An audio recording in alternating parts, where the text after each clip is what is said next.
What's up, everybody? Welcome to another episode of Flagrant 2 analysis by assholes. No easy buckets, water cooler commentary for your sports needs. I think we got to start out this episode with a moment of silence for the unicorn, the fallen unicorn. We spoke about it on the.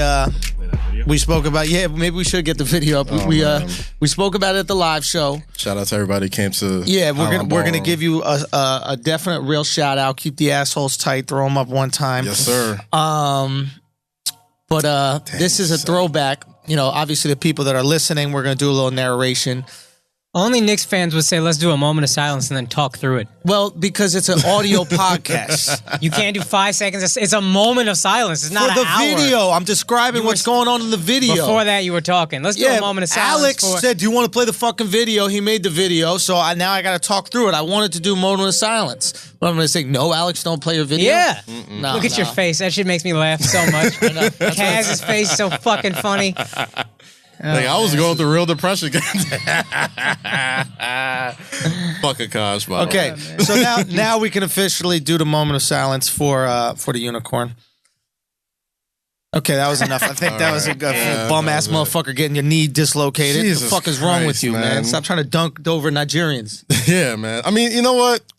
I'm sad, but not all the way sad. Here's my thing. People are coming back stronger than ever from torn ACLs now. Like, it's not like in the early 90s in the NBA when you tore your ACL and that was like a career ender. Like, people are coming back from it. So I'm not too concerned. And I did kind of want to tank away the season when it seemed like the things were getting away from this kind of... I wouldn't like it like this, but, this is, the way it is. What are those shoes he's wearing? Those those if I'm God, those look like Adidas sock shoes. Like they got no ankle support. I think those are the Procreates or something like that. No, they actually have a pair of these, not in this colorway. But I do have a pair of these. The ankle support's actually kind of fire. That's actually a good hoop shoe, and I don't really hoop in Adidas like that, but it's a nice shoe. Okay, well, but at the same time, it's as a Knicks fan, the worst case scenario has like kind of happened already. So it's just like, all right. Now we can look to the future. Now we can actually play the young guys. Now you can actually tank, and hopefully you land one of these studs that are in college or something like that, and then build for the future. Is it the best thing for Porzingis' development? No. Like, is it going to help him want to stay when his contract's ready? Probably not. I think it helps us with that. How so?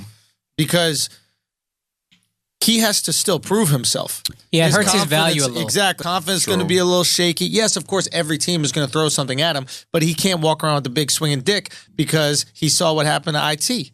IT had a big injury, and he's coming back. He looks like a shell of himself. I don't care if he put up 22 points as a Laker. He looks like a shell of himself. He's incredibly slow, and this is one of the guys that I really loved watching, but it's just not the same. So I think it helps us a little bit in terms of re-signing, maybe just with his personal confidence. But just to go back to, how devastating this was and the lasting effects of it, I don't think people realize how important a player, Porzingis is, not just for the team, but just for the franchise, for the city itself. Yeah. I don't know if you guys know this, but Loopy, blogger, just went to rehab, and not for...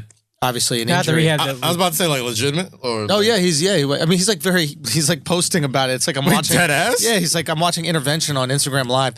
It's a very Jesus Christ. I thought you were kidding. No, dead ass. Holy fuck. Yeah, no, it's real. So we wish him the best. I hope he's all right, man. No, listen, he's got his, demons, but he's been pretty vocal about it and open about it. So I hope we wish you the best, Loop. We love you over here, and I think you're going to make a great, recovery. Yeah, so that's just what it is. It's really sad. Who was the person that benefited from this the most? Tim Hardaway Jr. Tim Hardaway Jr. was dunked on in a way that was wildly embarrassing. It was like shockingly embarrassing. Yeah. And it was like a Monstars moment, like just nuts on the neck stretching over his head. Yeah. It is the Giannis poster. Yeah. Well, dude, it should be the Giannis poster. It was the most effortless jump over a person dunk I've ever seen in my life. Yeah. Like, it was shocking. It looked like he was playing hopscotch, or not hopscotch, frog game. Frogger? What's hurdles? that game where you jump over somebody? Is it Red Rover? Oh, fuck. I don't know the kid games. I'm 30. I don't know this shit no more. Before people played when they didn't have video games. They just jumped over each other. A bunch of idiots. Yeah. Anyway, and he did it in such an embarrassing, shocking way. And And the fucked up thing is Giannis was like, I didn't even see him there. Oh, Giannis he just didn't even know what happened. Tim Hardaway Jr. didn't. Tim Hardaway Jr. had the expression on his face like, whew, I didn't get dunked over.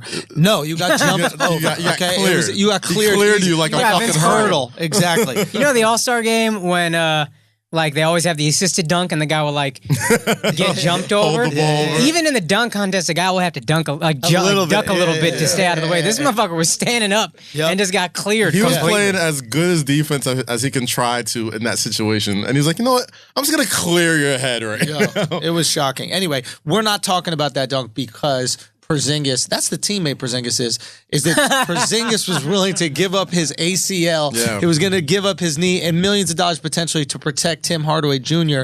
from potential harm. And he's from a country where individualism isn't really that important. That's true. They're socialists, man. The Latvians, bro. Shout out real to talk. 3-6 Latvia, man. Hope so here's my solution for this thing. I think that since Joakim Noah is getting paid, what is it, $23 million a year? Something crazy like that. I think we should be able to use him for parts. And I think anybody I think as long as you're part of the team, if you don't accept a buyout, we should be able to take your ACL. We should be able to take certain tendons from your body. You still got tendons that work. I don't think he's had an ACL surgery. It's not like he's playing or using it. $23 million, bro, to sit down. You don't need no ACLs. You got a meniscus. Listen, if somebody gave me $23 million, like, here, we'll give you $23 million. Okay. But we gotta take both your ACLs. Fam. I'm like, sit me down, put me to sleep, make it painless. That's all I'm saying. How much is a kidney going to black market? Bro. DeJuan Wagner had a fruitful NBA career with no ACLs. This is true. Not DeJuan Wagner. Who was it? The guy was it DeJuan Wagner? He used to play for the Spurs. You're talking power about forward. I know who you're talking about, but not DeJuan Wagner. Yeah, DeJuan Blair. DeJuan Blair. Yeah, that's right. There we So go. Blair knows the ACLs. I'm just saying that movie Hostel where they were taking the motherfuckers' kidneys and livers and shit like that. Like they were charging what, maybe 10, 15 grand? Facts. That's not 10, 15 grand. Listen, I'm a grown man, dog. This guy's making $23 million to keep both of his ACLs he's not even using for The us. shit gets spooky for me. My kidneys is going on the black market tonight. Facts.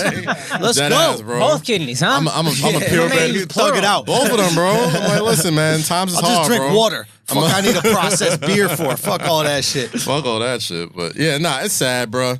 It's sad. And it feels like a lot of people are getting injured. This is like this Team LeBron curse for the All-Star game. So it's like, you know, Porzingis hurt, DeMarcus Cousins hurt. Who else got dinged up? John Wall, All-Star teammates. His real teammates weren't even doing that well for a long time. And they got them the fuck out of here. But we know what it really is. It's the Adidas curse. What is it? Oh, man. What? I know it's hard for us to say, but Adidas hasn't paid us any money yet, so we're going to be objective. And we gotta give Adidas credit. players are going down, B. We got to give credit. This was a theory brought to us. By a guy, we said defend your shitty take, and most of the takes were shitty. Oh, so bad. But somebody from Chicago, fuck, I forgot his name, but he said, "What about the Adidas curse?" Adidas curse, I think, is great. So here, let's look at the Adidas athletes that have gone down. Yeah. Porzingis, John Wall, Derrick Rose, obviously Derrick Rose. Derrick Rose is always out. Always out. And then we go to other sports. We have there's a bunch of other people. Aaron Rodgers. Oh, Aaron. Gosh. I mean, just look at that round table commercial. Yeah, there was a lot of them. Was what's his face got hurt? Who? Not the soccer guy. I forgot his fucking name. Not Beckham, but the dark skinned guy he was talking to in the commercial. Kobe caught his rape case when he was with Adidas. Oh, that was it. Yeah, that was it. Yeah, Kobe's caught his rape case when he was with Adidas, got rid of Adidas, and then got a great sneaker. Gilbert Arenas also won. Yo, that being said, I don't think any girl would consensually have sex with a guy wearing Kobe Adidas sneakers. Like, that's how ugly those sneakers are. I had two fucking space boots. Yo, horrible. I had two pairs of the ugliest shoes ever. I'm just saying, some Kobe 9s, the Nikes, you might get some pussy. But them mosquito shoes that he had on, fuck out of here, bro. I like the Crazy Eights. The first one that came out when he was a rookie. Nike or Adidas? Yeah. Nah. The Crazy Eights was fire, man. It's the space joints. The twos, the one that look like Tic Tacs. They look like a futuristic police car. Yeah, that's them. Yeah, those are terrible. Look like Total Recall. I remember that. Maybe. Fair enough. It was terrible. But the Crazy Eights were fire, though. I did fuck with the Crazy Eights. I mean, no. I know you try to hold on to these Crazy Eight purchases. I know the Crazy Eight's hard. We make mistakes as kids, bro. You know what I mean? I know you spent your hard-earned money at the pizza shop or whatever. Yeah, Alex, I can't get a picture of the Crazy Eights, man. The Crazy Eights were good, man. They're not bad. They're not like the one good Kobe bad, but they're not kicks, great. All right, let's look at it real quick. Let's look at these Crazy Eights. I know Kobe had some strange looking Kobe Adidas Crazy 8. No, these Which ain't ones? it. Them shits right here? No, it's not those. No, Bro, those are ones. disgusting. I had two pairs of Those are those. disgusting. Boom, these right here. Oh. But if you could, pull. Yeah, up those are right. trash, bro. That's Yeah, no, them, these up are top. hard. Nah, those are trash. These are hard. I But like for these. what? But for what? Like, You're what would bugging, you man. do that? What First would off, you do that? these are the 90s, okay? So you can get a few decent fits off with these. I'm just saying, what would you wear with that? Is what I'm trying to say. I could pull something off. You would look like a South Korean breakdancer, female version. I can pull something off with these, man. Nah, bro, that shit fucking is crazy. nah. You know what's fucked up when they try to do like what are those right there? The top left. These up here? No, right there. Those. These are, I don't know. Yeah. This looks like some cool runnings. You know what they got to stop Colorway. doing though? For real, they got to stop taking the ugly sneakers that they put out and then guilting people into buying them with Black History Month versions. Okay, because I see Nike doing this. They'll take like a Jordan 2 that nobody wants, right? And they'll be like, how do we get rid of this inventory? Oh, Black History Month. And then black people begrudgingly go to Foot Locker like, all right, fine, motherfucker. Give me the twos that are gross because I I gotta actually show really solidarity. liked a couple of Black History Month sneakers. I felt like I would look weird buying them. That's what I'm saying. Like, I don't want to be. I had a Negro League baseball hat when I was young. I had the grays. I had the... Everybody had the Yeah, green that hat, shit though. was hot, But bro. I was I'm about not to gonna ask, so the Black History Month cakes, like last year they came out with some fire ones. I don't think I've seen the new Black History Month collection, but like, is it weird for like non-black people to wear like I Black feel a little History Month funny. cakes? I mean, we're already wearing a black guy's shoes. Yeah, I'm Why like, can't we wear? Why can't we just seemed a celebrate little all extra. black people with it? I got a Malcolm X hat. As I you never should. wear it.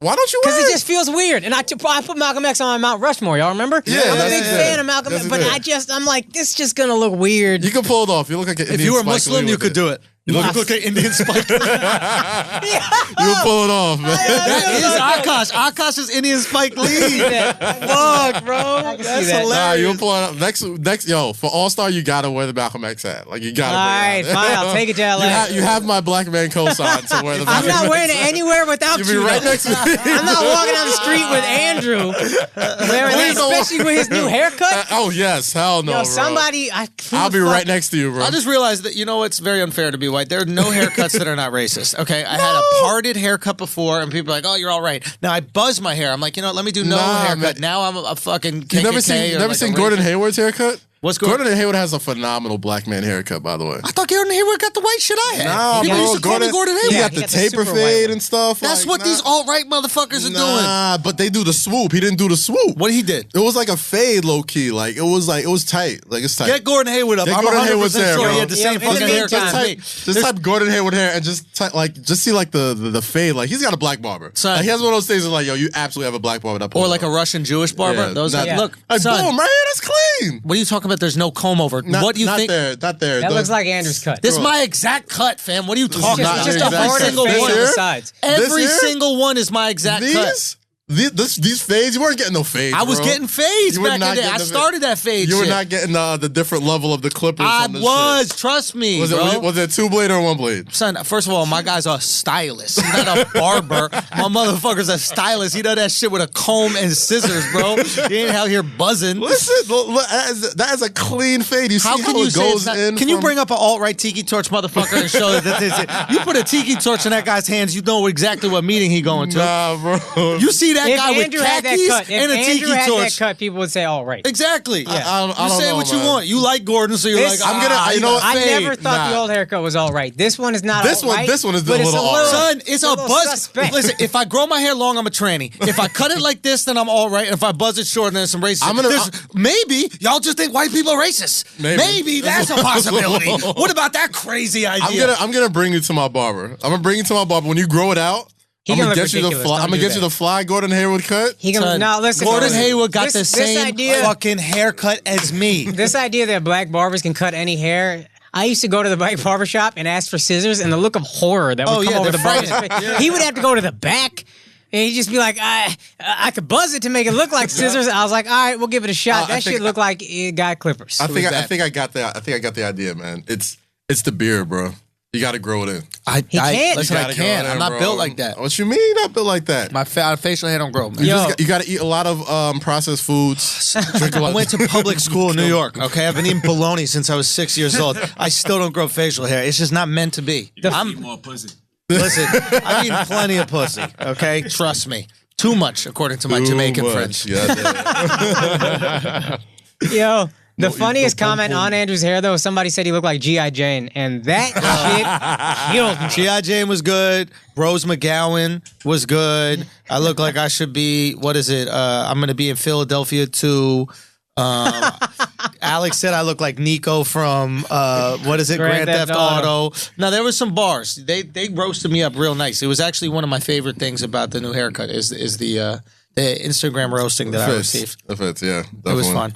Whatever. Doesn't matter. Point is, it's tough for white people. It is. And you know what? If haircuts is where it gets tough for you guys, then I think, we're all leaving. All I'm saying is I hear a lot of crying about, we're being labeled because of our haircuts. Oh, when I have dreads, I'm being labeled. When I have this, I'm being labeled. And the second I get a haircut, all of a sudden I'm racist. I'm just saying, here's the thing. Keep the same energy. Here's the thing. I'm keeping the same energy. Not you. I'm keeping the same energy. I don't trust black people with dreads. No, I'm kidding. Yo, black people have very, very little privilege that we can get away with. And one of our privileges, waves. We're allowed to appropriate other people's culture.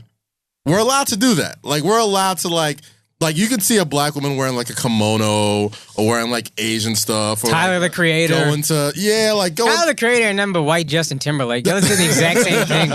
Black Justin Timberlake. It's not right, but they did the same thing. I mean, right. He did the white people would, Nah, black folks are allowed to like just we can culture tourist sometimes. Like white folks don't get that same privilege. No, we do it. We just profit off it. You profit off of it, and you get you catch a lot of shit for it. Step it up, black people. Yeah, make some money off it. All right, y'all out here wearing kimonos, but you're not selling them for fun. All right, shit. We setting up yoga studios on every other block in New York City. Thank you, Akaash. You got that. I appreciate that definitely.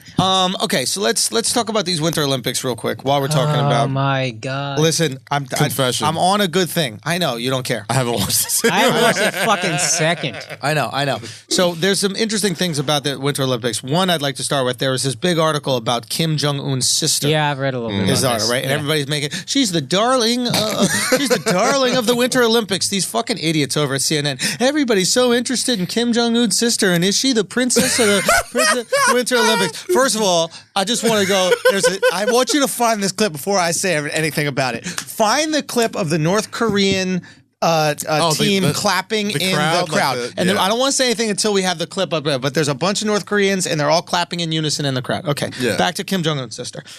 So Kim Jong Un's sister, and everybody's like, oh my God, it's amazing that she's there. She's such a darling. She's so polite. Some people are saying she's the Ivanka Trump of the Un family and all this shit. She's so charming, this, that, the other. Let me tell you why Kim Jong Un's sister is there. Okay. Because the rest of the world made a deal with North Korea, and they said, "Hey, North Korea, hold on, don't, no, it's not them, it's not them, it's girls in the audience." Yeah, and don't play it until you probably got to find it on Twitter. It might be on Twitter. Yeah. So they asked her, why is Kim Jong Un's sister there? Nobody's really asking why. I'm going to tell you why Kim Jong Un's sister is there. Okay, because North Korea wants to participate in the Olympics. And the rest of the world was like, fam, you guys can participate in the Olympics, but we need to make sure that you don't blow everybody up. So you have to give us collateral. You got to give us somebody really important. Yeah. It's just like this one, but another one. Yeah. You got to give somebody, it's from the other angle. You got to give us something really important. This one right there. You got to give us something really important, somebody you won't want to blow up, somebody you won't want to kill, to protect everybody else there at the Olympics, right? All Kim Jong Un's sister is a shield. She is a guaranteed protection that the rest of these athletes will not get destroyed or blown up in a second. Because what better time to attack South Korea when you have all the best athletes in the world and you can kill them all at once if you're Kim Jong Un.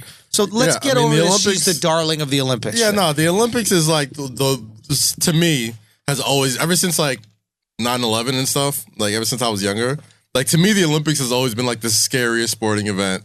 Because you think it's going down? Because if it's any time for it to go down, the Olympics is probably like the time. Like I watch, like Batman, like Dark Knight Rises is like it's either the Super Bowl, big football game, or the Olympics where like shit goes down, and shit has gone down at the Olympics before. Yeah. So like every couple of years, I'm like, fuck, it's gonna happen. Like the tension's high, like with Korea and all that type of stuff. Yeah. And we got a dickhead as a president, and we're just like, fuck, it's going down this year, isn't it? It's going down. So.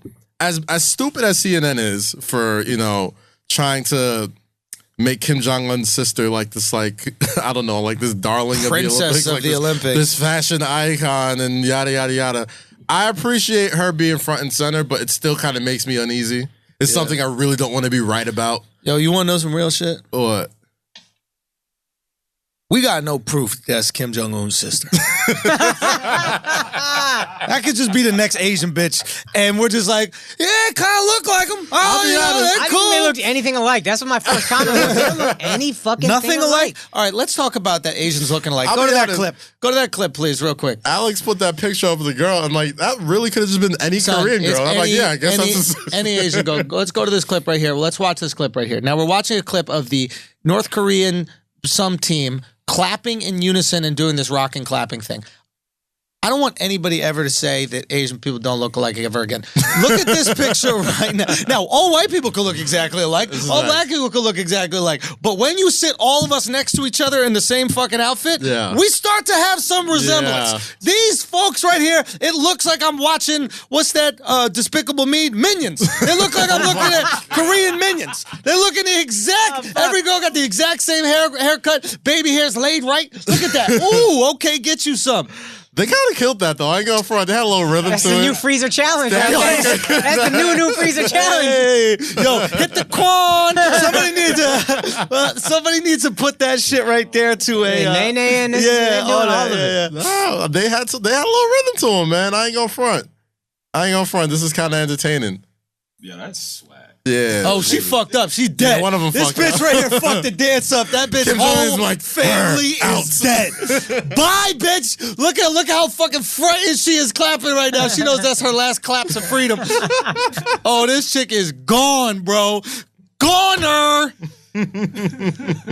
Are the Olympic are the athletes staying in Olympic Village? Yeah. The North Korean I think athletes? So. Yeah. But I think the North Korean athletes are part of the South Korean team. Right. So there's not, I think they're there as one Korean team. Really? Yeah, I don't think it's North Korea, Okay. South Korea. I think Gotcha. that they've agreed to like immerse them in both. I don't know. I heard we're getting our ass kicked in the Olympics, no? Nah, come on, son. We the greatest. Nah, I heard like Norway is like smoking us right now. Oh, but Norway is like the most impressive Winter Olympic country in the world because their life. I'm about to say it's winter Their all the life time. is over Winter there. Olympics. Yeah, you ski in a school, so obviously you're gonna be good at that shit. But Yeah, no, it's that's crazy that there are like 4 million or 8 million people, and they're able to not dominate, but they're like top 5 every year. Yeah, in but total they're the medals. whitest people, and winter is white people's time. That's their Son, season. They're white people, but they're like the best of us. Yeah. Them motherfuckers are 6'5". Like Yeah. Norway is like Wakanda for white people. Yo, it's fucking white Wakanda. Norway is white Wakanda. They got natural minerals and oils, so they're rich as fuck. Yo, Norway's white Wakanda. Oh my They're god. like, yo, not all of your kids don't have iPads? So, and you know what's mad funny is Hitler's over here like, you know what we need? A society of that's all what I'm white saying. people with blonde hair and blue eyes. This is what we have to create. And Norway's just been up there the whole time like, fam, Y'all don't all have we blonde. done it. What y'all trying to do? We figured this shit out already. Yeah, no, I'll never go to Norway in my life. No, Norway's the There's shit. No, I bet it is. I You bet would it is. kill it in Norway. Son, why wouldn't you You go? could say you are any famous black person. They believe. You could say you're Michael Jackson. They'd be like, oh my God. Going to Norway is just like going to college in like a liberal arts school. Really? Yeah. If you're Have y'all not been? white, you're going to kill it. Yeah. Okay. Yeah, I've been to a few different cities in Norway. It's I don't- unbelievably beautiful. The women are stupid beautiful and just cool folks out there. I can imagine, but at the same time, like I just think of like a lot of like old videos of like black people going to like Asian countries and stuff like that, and they just like point. Oh yeah, no, they'd be like, horrified. Can I touch your skin? Like, Yeah. can I? I'm like, Don't go to India. I'll tell you that right now. Crazy. I'll tell you right It's now. a little much. Don't go to A little India. much. Norway, they'll love you. India, no. Norway, they will love you. India, white a lot people- of things are going to be said about you. Yeah, Oh, white people are a gosh. little bit more dishonest and like fake polite than like Asians. Like Yeah. Asians don't have that. Asians just will say what they see. Yeah. They'll be like blackface. But and they'll that's the point thing, at you. though. That's the thing. In know what I mean? 2018, like, yo, but Alex, White keep it people real just though. go, Like, oh, nice beard. They're coming. no, but I like my not for nothing. Like, I like my racism with no filter.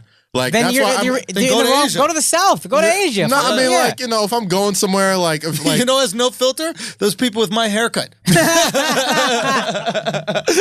like, don't pretend to be nice to me. It's like, if you pretend to be nice to me, and then I get like fucking some wild racist shit happen behind my back, I'll be just more disappointed in myself than in you. But at least if like someone comes up to me and is like, "Ooh, blackface, can I touch your skin? Can I touch your hair?" Like, you're not like doing anything to harm me. You just never seen someone like me before. Yeah. So it's like, okay, I get that. But I also think you will be like a celebrity in Norway, Germany. Yeah. Well, shit. Any of these super white countries. Let me get on Skip Lag right now. Alex single, and Alex is probably trying to holler at these white girls. I think you make a good point, which is you want to hear it. You want to hear it. Just give it to me, bro. Honest. Give me my racism with no filter, bro. And this is what this is. How do I say it? I feel like you got to be. I don't want. This is going to sound weird, but you got to be a little bit racist for me to know you're not racist. Yeah, I've said the exact same thing. You know what I mean? I feel like I've said that for a while. Racist is a strong word.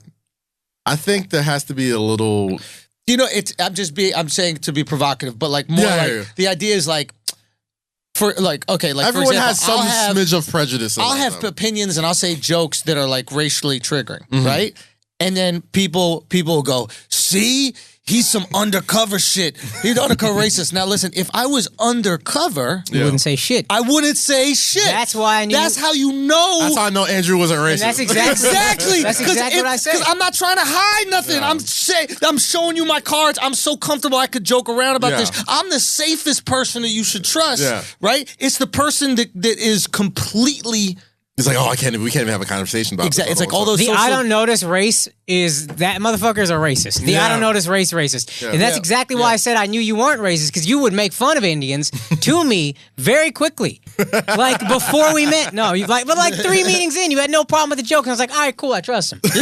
He gets it. I think that's definitely a comedian thing. And they also wouldn't be what kind of joke. If it's like a really hacky, like if you're just doing the fucking Quickie Mart accent to me, then I'm like, all right, you're probably not racist, but you're really excited to have an Indian friend, so you can do this. But yours were like clever enough jokes about Indian girls with sideburns or whatever, and I'd be like, listen, you got to know a few Indians to know our girls got sideburns. Yo, side note about I have a bone to pick about not your people. But Pakistanis, right? Let's talk about it.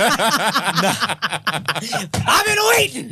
Here we go. Let's rev that engine up. I'm doing a show at New York Comedy Club. Shout out to New York Comedy Club. It was the late show, and there were like 20 Indians in the audience, all Sikhs, right? Maybe even more. Okay. That's an abnormal. That's a lot of Indians to be anywhere that's not like Indian. You know what I mean? Like you never see that many Indians in one place at one time if it's not a wedding or some sort of like Indian function. Gotcha. Right? They try to fight you? No, but that's so. Yeah, your opinions on the. Oh, I thought there's Punjabis that you thought were. Punjabis are Sikhs are all Punjabi. Every Sikh is Punjabi, but pretty not much, every Punjabi. I've is never Sikh. met one that's not. Gotcha. Okay. Okay. So, so for those people who don't know, the Sikhs are the men wear turbans, and not all of them, but these are the guys who wear turbans. You don't ever cut your hair, Right. Okay. You never cut your hair. There's a bunch of different things. Anyway, so. They were being like trashed, the audience. They were just kind of being trashed. They were like, they're acting like we were in their fucking living room. Like they weren't really getting on board or anything like that, whatever. But I gave them the benefit of the doubt. And I didn't acknowledge them as Indians or point it out or anything like that. And, I was like, I'm just going to treat this audience as you're all just a bunch of people. I'm going to treat you as an equal, right? And just kind of like guys said something and they got quiet. And then they were just kind of like having their own conversations, had to talk, whatever like that. So like about 10 minutes in, I acknowledge that they're Indian, right? And then I go, I have some joke about, I go, how do you guys think about the Aziz thing? Right? And they're like, oh, yeah, it's sad or something like that. I was like, stop playing. You know he's Muslim. Y'all don't care. Right? And there's a moment where they take a beat and then they start laughing. They're like, true. I go, yo, no, Indians are the most racist motherfuckers, right? And I go, you guys are Sikh, right? And obviously I talked to Akaash and I've spoken to people, so I've learned a lot about Indian culture. And I'm like, yes, you Sikh, the warriors, the warrior culture. Historically, I think Sikhs would protect the royal family. Yeah. They protected everybody. Or protected everybody, right? If you see an in-shape Indian, he's probably Sikh Punjabi. Probably, Sikh. Sorry, Sikh. I pronounce Sikh, but Sikh. So then I was like, yeah, you guys are warriors. I was like, that's why you got that little silver bracelet. It used to be a sheath that would be on your forearm to protect from like sword swinging, that kind of shit. And I say this little stuff, and immediately They go, wow, he knows like some stuff, right? And automatically they start to laugh at the joke. Now they're into whatever I'm saying, and then I stop it. And I was like, you know what fucking bullshit this is? All I had to do is jerk you off for 2 minutes, and now you love me. I go, that's why Trump is president. I go, he just found the right people to jerk off. He goes, who needs to be jerked? In the beginning of this show, interrupting, not talking, completely uninterested. I sucked your dick for a little bit, and now it's exactly. He literally had, this is real. Hey, that's real as fuck. Because middle America felt largely ignored. Yeah. And six, most people are a lot of six catch racism because people think they're Muslim. Yep. They don't even understand what a Sikh is a thing. Yep. So when someone knew that much, I didn't even know some of that stuff. And they're like, oh my God, finally. That's how middle American white people felt. Yeah, that's what all the media's been telling them is white people have it easy. You don't have a hard life. They're climbing out of a fucking coal mine, coughing up black smoke, and they're like, "This guy finally gives a fuck about exactly, us." That's Trump. So, and you know what? On some level, I do understand. There's part of me that's like, I don't ever want to like be a panderer to an audience. Right. You know, like Akaash and I talk about this ad nauseum, which is like we want to challenge an audience and push an audience. But on some level, I think I do understand what you're saying. Here are these people that probably saw a white guy on stage, and they're like, "Oh, he probably thinks we're all this thing that we're not." And then all of a sudden, I know a bunch of things about their culture, so they're naturally going to gravitate towards me. The performer in me, who literally treats an audience all as equals when I go up there, was a little bit resentful. Yeah. Because I tried my best to treat you equally, but in order to get the laughs, I had to. Because you couldn't judge me objectively, and you want me to judge you objectively. Yeah. Maybe that's it. Yeah. Anyway, isn't it ironic? Isn't it? Don't you think? That you're singing Alanis Morissette. That's a little too ironic. It's like really went to Seattle, boy. You was out there with these pasty white bitches. Let's on go. On a wedding day. Yes, that's my shit. Free ride that you just can't take. What's the next shit? Oh. But who would? No, we're not gonna. Thought. It figures. Right. We all know the words. Why would we pretend like we don't know the words to white shit? Nah, we know that shit. Yo, there's some white songs that slap, bro. Man. Oh, Traffic jam and you already late. You win the lottery and then you die the next day. She was spitting bars, dog. Yo, we gotta remix that shit to a trap beat. Real talk, that was slap, bro. Alanis Morissette was talking that shit on that record. Was it Alanis Morissette? It was Alanis Morissette. Yeah, nah, she was talking shit. I fucked with it. It's like, hey, on your wedding day. Listen, you speed that up and put Quavo on that record. That's a #1 record, bro. We need to do it. Somebody call me. Brian Nolan, give me a call, dog. Let's make that happen. Yo, we need to make that happen immediately. Bro. Absolutely. Let's do it, shit. Bro. Anyway, last Winter Olympics shit, I got to shout out this loser named Chris Madzer. I think I'm pronouncing it right, but he won the silver medal. America's usually trash at these kind of like luge, bobsled sports and that kind of stuff, but he taught me how to do the luge. I did a thing for MTV years back where I went to Lake Placid where these guys train. And for Guy Code. I think it was like an independent, maybe it was for Geico, but I thought it was an independent, just like random one-off thing, but like, because they were doing something with the Olympics. But he taught me and how to do it, and he had never won anything like that. He wasn't even poised to win. I think the last Olympics he got like 13th or something like that. So he won silver, which is a big deal. And he was a really sweet guy, really fucking nice guy, and who dedicates their life to luge.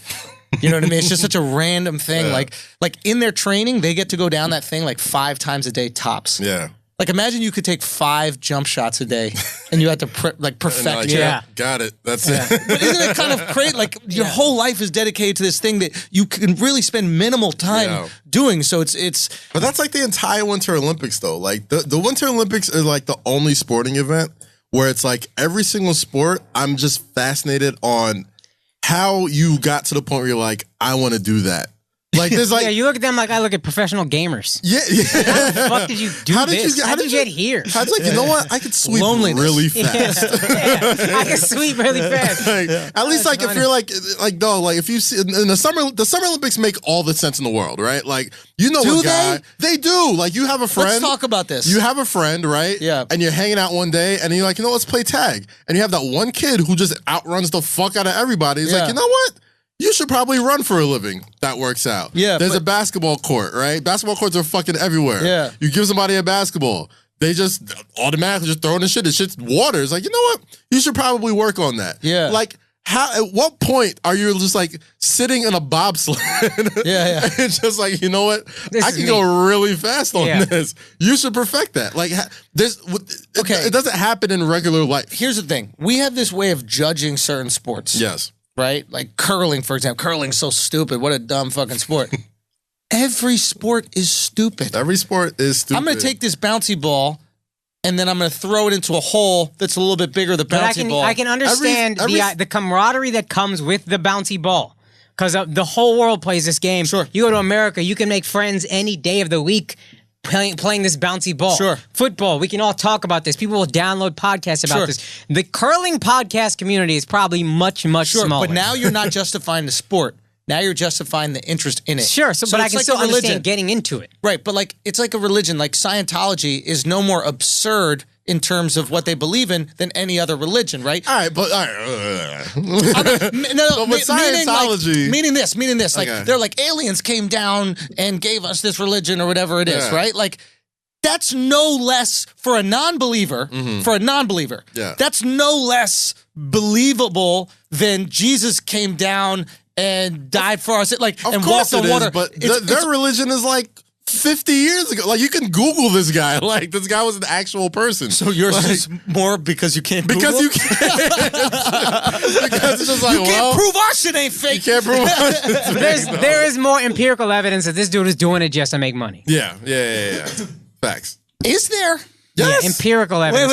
Whereas is there more empirical evidence? The guy was like a comic book writer or some shit, is a profitable endeavor than Christianity. No. Started to be a profit. Like, it was created so that it could be a profitable endeavor. Was he like a comic book writer or some shit like that? Science fiction. Science fiction writer. Right. He's a science fiction writer. So are all religious that's basically writers. What, like, the blind boy is. Listen, everybody a little science fiction in the religious community. I'm not knocking religion. I think it's very important. I think that I think it's beautiful. As someone who's not religious, I'm not knocking it. I just put out a stand-up clip knocking atheists.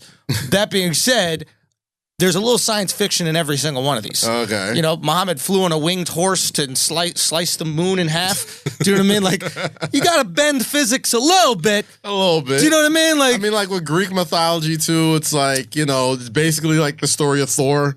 You know what I mean? Which is like... Also, Scientology makes you pay to learn more. Like, every level, you just got... What they pass around at Christianity? That's an optional collection. It is optional. So it's optional to get to the next level. There is no... The Scientology. And the Catholic Church has done some shit where, like, you can pay to get your...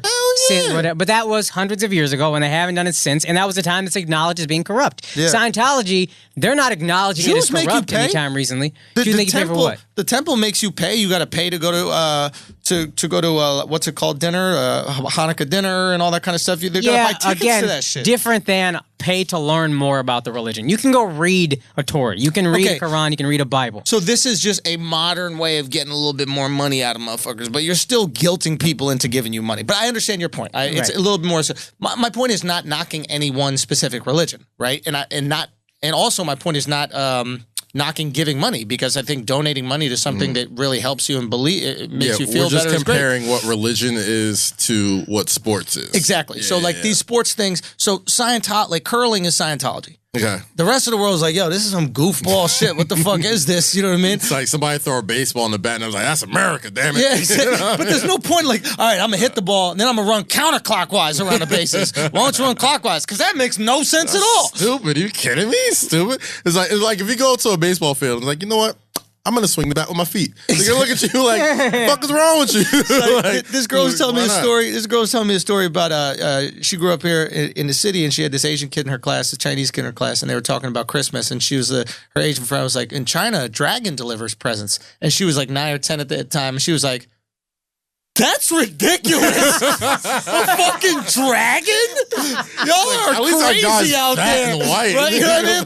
The idea that she could judge a dragon like it's any less reasonable than a reindeer and a fat guy. Right? Like, I'm just saying. Yeah, no, like, that's the funny shit. It's like, they're... Right? Like it's like all sports are stupid, but the only sports that make sense are fight sports. Sports are supposed to mimic war. That's what I'm saying. Like, at the end of the day, the only true sport is hand-to-hand combat. Bang. Hand-to-hand combat or running. That's the I only don't even think running is a sport. Yeah, it's like, all right, that's the dumbest It's like, one. okay, like, at the end of the day, if I always like to think about like the apocalypse, right? Yeah. Like when shit goes down, Yeah. who's gonna survive? Elon Musk. The strong, besides Elon Motherfucker's Musk. 40-yard dash is horrible. His 40-yard dash is trash. 10.5 seconds. You put a fucking Tesla in space and shit. Exactly. Like, he's whipping a Tesla. He's good. Yeah. He's out of here. But if worse comes to worse, the people that will decide who lives and dies are the smartest, the fastest, and the strongest. Yeah. That's it. That is basically it. But running requires no smarts. That's the thing about running, why I don't really consider it that much of a sport, is that like animals do it way better. This is true. But some people can outrun animals. Animals can't fight. Yeah, they can. Nah, you can outsmart an animal. I've seen a kangaroo fuck people up. Yeah, but you can outsmart it. You could throw a little vegetable over there, and he's like, "Ooh, what's that?" And then you punch that motherfucker in the back of the head and steal his baby. Isn't there a pouch like sticky? I'm not even entertaining that sentence. Not. All I'm saying is like I heard their pouches are real sticky too. Like I watch a lot of cartoons. son, you were so touching I their thought, dick, bro. Ain't their pouch, bro. You were touching a wet kangaroo pussy. You know what I mean? Shit was slapping. You though. just beat off. Shit was wet though. All I'm saying, as long as I got it wet. That's all I give a fuck about. God damn it. That's a wet kangaroo pussy today. So I posted this as question of the day, but I think there is something to it. Like, so curling is just housework, right? It's just sweeping and polishing the floor, right? How the fuck is Mexico and the Philippines not win a gold medal at this shit every year? Because it's not icy. Neither is a Jamaican bobsled team. Yeah, but They didn't get him. That's why they made a movie, because it was like, holy shit, it's a bobsled Jamaican crashed. bobsled team. I'm Mexico. That's the first thing I'm doing. I'm gonna make a movie about curling. I was about to say, we Take could that do it bitch right over. here, bro. Fam. We could do it right here.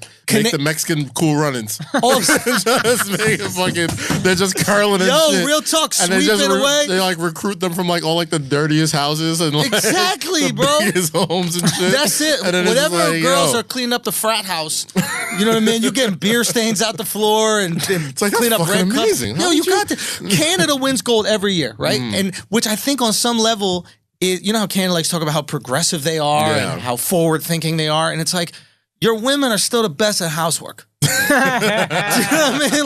Like, what are you gonna say about that, Trudeau? You get an award every year by how womanly your women are. So wait, like We're Canada's so like, equal. No, you're not. Clean Maybe the it's house. because they don't do housework and it's genetically there's so much sweeping inside This of is them that they true. have to let out. It's all true. pent up. This is their It's all one. pent True, up. yo. Then they get out there and they're just It's like a naturally good, like an angry kid is naturally good at boxing. Like they put Tyson in the ring and it's like, oh, he's natural at this. Like, yeah, I've been angry. These bitches been dying to sweep. These Canadian but you know what lawyers. it is? They got You put a broom in these bitches' hands, they're just ready to polish that floor up lovely.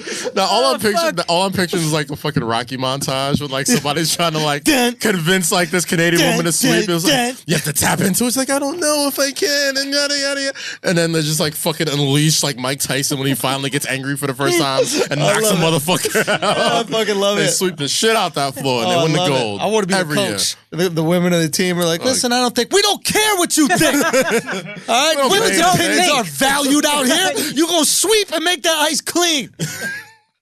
Well, we vote. You ain't voting no when it vote. comes to curling. Yo, curling is that throwback. man. Real talk. I ain't man. gonna front though. Curling is hella exciting. Like for as much as we talk about it, You haven't watched any of the Olympics. What are you talking no, about? I didn't watch these Olympics, but I have watched curling. Motherfucker, listen to before. Alanis Morissette and whacking off to female curling. You know damn well he watching the Winter Olympics. Kaz warming up for his white woman, fam. Kaz warming up for his white woman. Did you watch coming. the slalom tonight, Rebecca? Oh man, it was exhilarating the way they were. You went to Seattle and you saw the light. Literally. Literally, the lights. Seattle was great. Goddamn it! That's all. He had enough. Just wait till we get you on Asian shorties. Son. You're gonna be lit. You're gonna have gongs in the house and all that. Oh God, we really turning Kaz, bro. Yeah, fuck it. This You is weird. need a Duce Palooza to switch you back. Oh man, shit! I have not looked more forward to a Duce Palooza in my life than I am to this one. This Yo, Saturday. watch it 2 months. It's Bellini Palooza. Oh my! What's that other Mimosa Palooza and shit. What's some more white drinks? Oh gosh, what Shirley Temple? Cosmopalooza. Brunch. It's gonna be done at brunch. It is brunch already. This motherfucker's slowly It is getting brunch, there. bro. It's a brunch daytime party, man. Like, yo, that's the time to do it. Bro, white bitches are gonna mob that shit in LA. Watch out, bro. Listen, we've been to LA a couple times, and this is probably going to be the biggest one we've ever thrown in LA. So I expect lots of white women. I expect lots of. You should hire some Canadian bitches to clean that shit up. When it's gonna be a lot. It's gonna be a lot of groupies, man. Like it's like the Henny Palooza is usually. Yo, Alex really perked up when he said that shit. Alex low key said, "Ugh." Man, put your dick away, son. The motherfucker out here jerking off to. Take it easy, Alex. Take it easy. But nah, yeah, like it's you know. Our parties usually bring out our fan base, you know what I mean? And I think this one's going to be a lot, it's going to be like times 10, on top of it being on All-Star Weekend, on top of it being our first time with Rock Nation, and the first time in, not first time. Is this first time you're single That's with a what I wanted to Palooza? ask. Oh, first time in Palooza? Single? Hell no. Oh, so you've been single with Palooza? Yeah, like I've enjoyed many Paloozas as a single man, and they are very fun. Yes. Y'all should call that Me Too Palooza. No, you know what's funny? You know what's funny? No, shout out to the Reed. Shout out to Crystals and Kid Fury. They shouted Crystal's out the last black woman Kaz is ever going to speak to. Yo, that might be the conversation that breaks him, huh? What y'all need to do as black men is stop squeezing that Duce into these white girls' mouths. But she's been to Henny Palooza, and she's like, you know what, Carolyn? They're very respectful. She went to a Duce Palooza and said, "Fuck it, I'm into bitches. I'm done with these dudes. I had enough. Fuckers is out here with super soakers." It's a safe space, is all I'm saying. It's a safe space. Whether you're gay, straight, woman, man, everybody is a good time. Getting whited by the minute, man. Fuck. We're talking about safe spaces. Fucking tolerance. We don't do that shit if you date a minority woman, Kaz. Fuck out of here. If my girl don't want to hear that shit, safe space. I love it. Yo, I love white Kaz, bro. That's my white Kaz. Yo, white Kaz is coming, dog. Gentrified Kaz out here. Slowly but surely. My man's so white, he live in Harlem.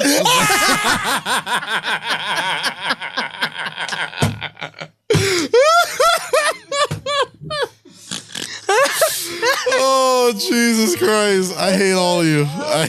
Yo, Harlem is mad white. It is white as hell. Mad white, yo. And I live in like the whitest part of Harlem, too. It's like right on 125th. It is surprising when you meet a black person that lives in Harlem. You're like, bro, you must have been here. Like, wow, you must be from the Renaissance, though. Man, yo, you walk out of Amy Roof's and like fucking what you call it? Was it Sophie's? Not Sophie's. I'm bugging. Sylvia's. Shit, you walk out of Sylvia's. You be a black person, walk out of Sylvia's, and a white person looks at you like, damn, you must be doing really good at life. Like, I look at him like, it's crazy. How'd you make it? Like, you know how some birds used to be pterodactyls? That's how I look at black people that stayed in Harlem. Like, how did you adapt to this? What did you have to do? Really clip your wings for this, huh? Y'all are the Native Americans that just became Mexican. But y'all just stayed in California like, no, we California now. This works perfect. I think everything's perfect. The rest of Native Americans, like, we're natives. This is our land. We saw what happened to them. Harlem is like. I think we like America. Everything's cool in America. Yeah, I think it's good.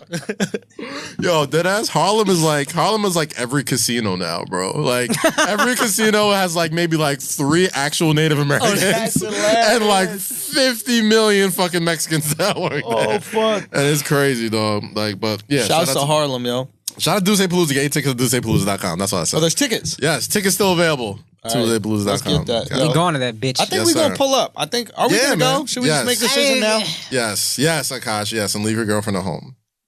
Yo, anyway, you are right. Leave that shit. She's in good hands. I'm just saying. It's a lot to take in at once. It's very. Don't say this, fam. You crazy. I'm saying it's sensory overload. Akaash, why are you trying to ruin 2 relationships? Shit. I'm sorry. Alex, you cut this whole part out. It's all good. My girl knows I'm pathetically faithful. It is so funny how faithful Akaash is. It is true. Yo, I remember one time, I've tried to make this into a bit, but I can't. This isn't about faithful. But I remember one time, when I get mad, I get like fucking crazy mad. And one time I was talking to my girl and very serious, and I was like, listen, you know, no matter how mad I get, like I would never lay a hand on you, right? And she was like, oh yeah, I know. I was like, bitch, what's so funny? Bitch, that's not fun. That's not hilarious. Did you like swallow up? Like, what you mean? She was like, yeah, what sure. What are you talking about? It's a fucking hilarious idea that I would hit you. You got to move furniture. I'm sorry, bro. If she look at you like that, you got to move furniture. She just laughed at me. I was like, bitch, this shit ain't funny. You start throwing around your sofa and shit like that. She's just sitting there like, oh, nice to know I don't need to help you next time we have to move some of these things. It's good information to know. Let me know when you're finished with your tantrum. Oh, fuck. Oh, shit. God damn. Well, speaking of LA, All-Star Weekend's this weekend. No, so we're going to go? Let's just go. Fuck I it. think we're going. I'm definitely going to be there. I mean, listen, you guys are all saying you want to go, so let's fucking go. Let's fucking go. All right, we're going to drag you, Akaash. Yeah, man. We're going to drag you. So we're going to go, man. Dragging you to sunny California. Word up. We're going to be out there. So if you see us, throw them fucking assholes up and keep them it tight, tight, man. If you're going to be motherfucker. at these All-Star events, we're Yes, just going sir. to pull up. We're going to do it how we do. So do we talk All-Star? Do we got picks Well, on? real quick, I want to, let's talk about, do we talk, I mean, we there's so got much time. shit. There was There's a so huge much trade shit. deadline. Okay. Yeah, The wanna trade deadline acknowledge was that. crazy. I did not think we were going to talk about the Winter Olympics for 45 minutes. Son, we make anything interesting. That's all That's I'm true. trying to say. That's true. This is proof. So let's talk trade deadline first. Okay. Okay. The Cavs. Yeah. LeBron went full Trump on everybody and fired the whole fucking. We're draining the swamp. Like you're fired. You're fired. drained the swamp, You're fired. Here's the thing. There's certain times where there's pieces that are talented but just don't fit right. And the whole thing we've always said on the show with this Cavs team is like they're all good pieces. And we're all saying if they fit, if they gel, if Isaiah is healthy, if such and such Derrick Rose or Jay Crowder and all these people. You sound do like something. me in every breakup. All Listen, there's a lot of good pieces here. There's a lot of good pieces. But they just don't fit together, and that's okay. Yeah. So You'll find someone you fit with. you know, the meme came to life. Like there's always those The memes chemistry's of- just not there right now. It's not there. So from what I can gather off the top of my head, correct me if I'm wrong. Yeah. They got rid of Dwyane Wade, Derrick Rose, Jay Crowder, Channing Frye, Iman Shumpert, and God, I think that's it. I want to say that's it. And Yes. in return, they got George Hill, Rodney Hood, Jordan Clarkson, Larry Nance, and I think that's it. So my boy Skylar, shout out to Skylar Gisando. Yeah. He's in a film that I did with him, The Feast of the Seven Fishes, and just a great kid. He had a funny take about this. He goes, you realize Kyrie was traded for Jordan Clarkson and Larry Nance? I literally that's what I just wrote down. This is the trade. True. This is the trade. Overall, Kyrie Irving and the Cleveland #1 pick for Rodney Hood, Jordan Clarkson, George Hill, Larry Nance Jr., Brooklyn's #1. But not even. Crowder Because- got picked for Hood, right? Yeah, I think the literal, I think it was IT went Right. to LA just for Clarkson. IT and a pick went to LA for Clarkson and Nance. Yeah, so I but think then- that's specific. Well, Crowder, because Crowder was a part of that trade also. And Crowder got traded for Rodney Hood. Yeah, Crowder went to Utah. And that's something... But that Utah and is George separate. Hill, I think. But it was that's Crowder was the separate. main piece of that. So Crowder, who you got from Boston, Yeah. Crowder went to Cleveland, and then that same piece from that trade went to Utah. Right. It's just interesting that, So 1 for 1. If we're talking just 1 for 1 in terms of Kyrie, Kyrie and IT, yeah. For isn't sure. that crazy? You got That's value, You though. got you got Larry Nance and Jordan Clarkson in return for trading Kyrie. So the overall trade. Convoluted, but that's literally how it ended up. Well, happening. Danny yeah. Ainge is a master, bro. This guy is incredible. So here's what I was going to say to that. Now that's overall the trade was Kyrie in the their #1 for Hill, Hood, Clarkson, Nance, and Brooklyn's #1. Yeah. Brooklyn's #1 could change this entire trade. We can't. Right now, this looks like a bad fucking trade. Yeah. For like 4 quarters for $1, if those are quarters. Yeah. But I think the only lesson we know for sure is do not fucking trade with Boston. No, they will win the trade. Not only They will because win the trade. not only because Danny Ainge is a mastermind, but whatever you get in return isn't going to look as good without Brad Stevens. Facts. Facts. Yeah, That is Brad facts. Stevens is the king of, we said it last week, he's the king of accentuating the positive and hiding your negatives. Yeah. So every player, Avery Bradley, another player who hasn't looked Yep. that good He's the since Steve left. Nash of coaching. Yeah, Yes. Yeah. Yes. He will make whatever you do good look great. Yeah. I mean, he didn't necessarily look like it yesterday with the new team, whatever. But, you know, it's first time playing the Cavs, scouts, you know what I mean? They didn't really get to really... Brad will find a way to be effective against this new Cavs. Oh, yeah. Like, I'm not one of those people that are, like, super on the Cavs bandwagon already just because they smashed the Celtics yesterday or whatever. But I mean, I think will be better. Yeah. I still do think they're going to go to the finals. I've always said it's LeBron or bust every year in the East Conference Finals. Right. But, you know, I think it's very overblown. You know what I'm saying? There's no tape on this team. You know what I mean? Like, it was best case scenario. They all looked great. They blew the Celtics out the water. There'll be tape on people the next time they play each other. By the time they see each other in the East Conference Finals. Though, to that point, if the Cavs got blown out, there would have been you got blown out and there's no tape on these guys. It would have been, of course, these are 4 new pieces, whatever it is. Sure. Of course they're going to get blown out. So I don't often see teams make this many roster moves ever, but if they do, they don't just blow out the next team who's a good team. So I don't see this many roster moves happen. And it speaks to the greatness of LeBron James. Let's get into that real quick about this, about like people finding their roles within a team.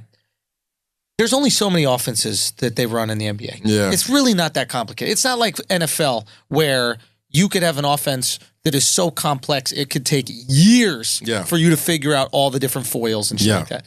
It's really screen up top, you go to the corner, one pass, another pass, boom. Yeah, I mean, it's not that difficult. It's easy, but LeBron makes it not that difficult. No, fair enough. All I'm saying is, like, you're like, how could they just go there within one game and understand how to play in the system? Because they've been playing on these types of offenses for years. They just go, hey, we're running this. Oh, yeah, I ran that over in San Antonio. Oh, I ran that here. Now, that being said, what LeBron did get are twofold.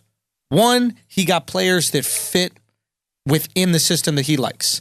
He just wants guys who will hit an open three. Just don't brick the fucking And he got three. defenders. Play some defense, Now, we don't know how good they're going to... I don't think George Hill's the greatest defender, but he's not bad. They look pretty good George Hill's good, sorry. Rodney Hood's not the best defender. Rodney Hood and Jordan Clarkson are not the greatest defenders, but they're not bad. I like Larry Nance. But Larry Nance can just just bounce around. Yeah. It'll be fine.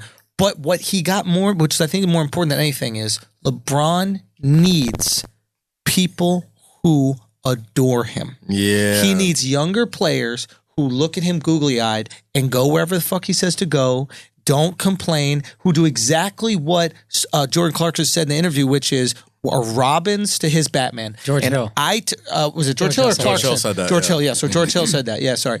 And IT and possibly Jay came in and they might have had some ego about how things work, what's going on, I need my touches, etc. And we don't need that over here. We need you to listen to the greatest basketball player who maybe has ever played the game, definitely top 2.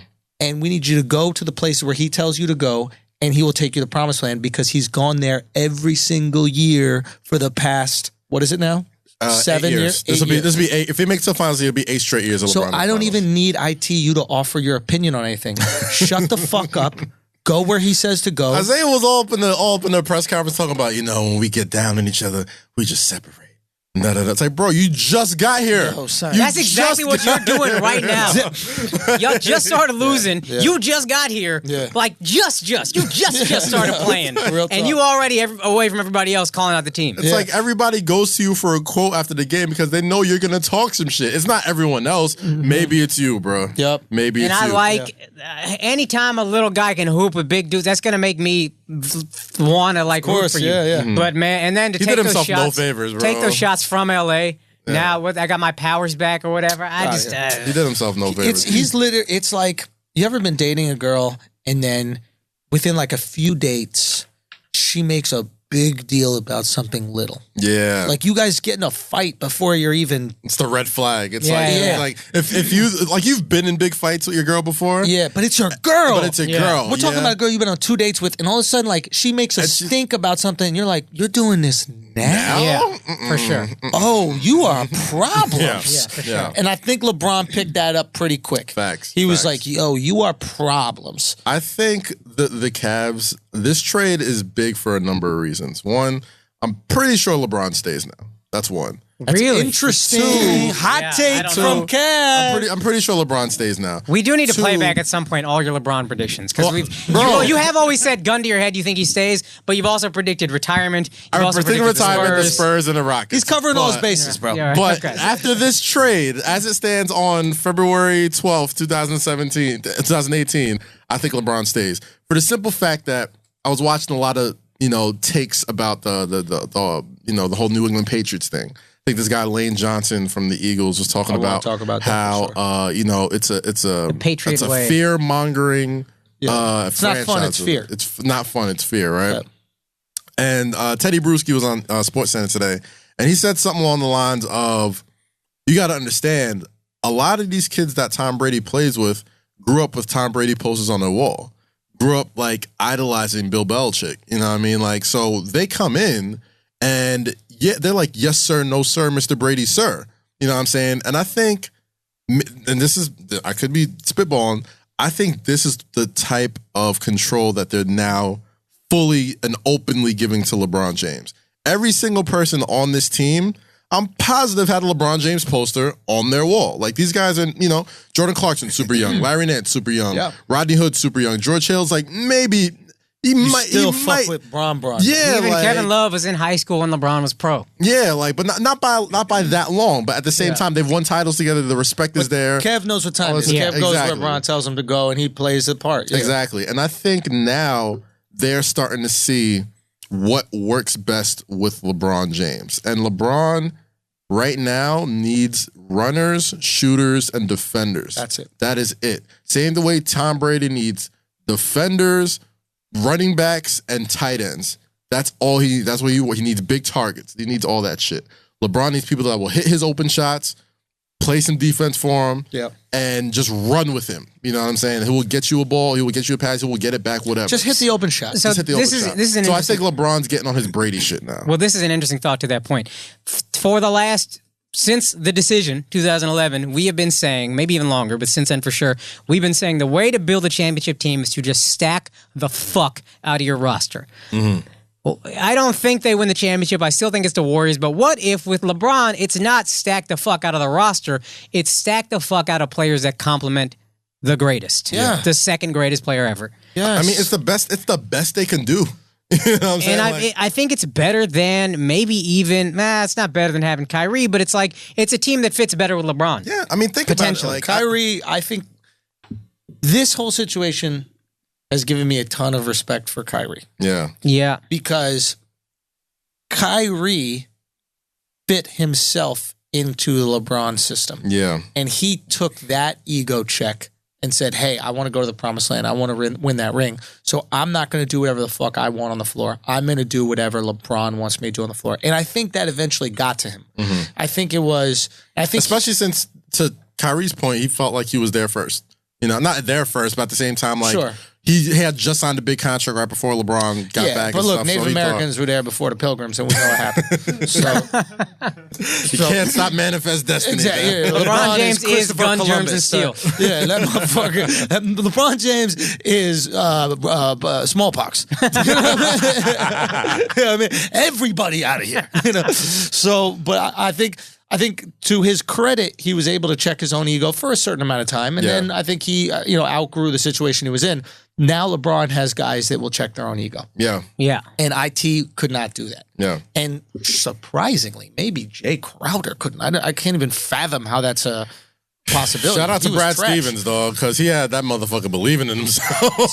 Really? He believed himself to Utah. Yeah, bro. You know what I mean? Yeah, relax. Just do that. I mean, to Akash's point, he felt the way to a championship is, you make your super team. You stack your teams up. You get as much things as you can. But it's starting to look like, especially in the Eastern Conference, that's probably not the best way to do it. And not for nothing, it's the only way he can do it now. Like, there's no... Facts. He tried going after the big names. He tried getting, the big signings or, getting like the Paul Georges and like Anthony Davis and all that type of stuff. Like, maybe this is the way to do it. Maybe this is the way to, give... I still don't think they beat the Warriors. Let me be perfectly clear. That's fair. I still don't think they beat the Warriors. I still do think they get back to the finals. I think this team can defend the Warriors better than way better. Yeah. Because they also got, what's his name, Jetty Osman or whatever? Yeah. He's a tall, lanky 3-and-D guy. And he's going to play D and give energy and be a good role player. And I still don't think they're good enough, but I think this team is better equipped to defend the Warriors. So I guess you just, if you're them, you hope to God that Houston wears down the Warriors. Maybe somebody gets injured in that series. Maybe something bad happens. That's why you play the games, man, because you just never know. Never know. You can't just concede before Houston. Dog, I don't believe in Houston like that, man. I still don't. They're fun to watch. They're Phoenix Suns, man. It's regular season ball. It is a they're the textbook. Western Conference Raptors to me. Yeah. Great during the regular season, but come playoff times, it ain't happening. I'm not saying it ain't happening. I'm just saying I need to see it. The Raptors look different this year a little bit, but I'm not hopping on board until I see it. Here's the thing with the Raptors. The Raptors never get the opposing team's best effort. Yeah. Because no matter what seed they are, that could be the first seed, that could be the seventh seed, people don't take them seriously. Right. The Warriors get every team's best effort. Now, what happens when you get every team's best effort, it's like maxing out when you're in a gym. Right?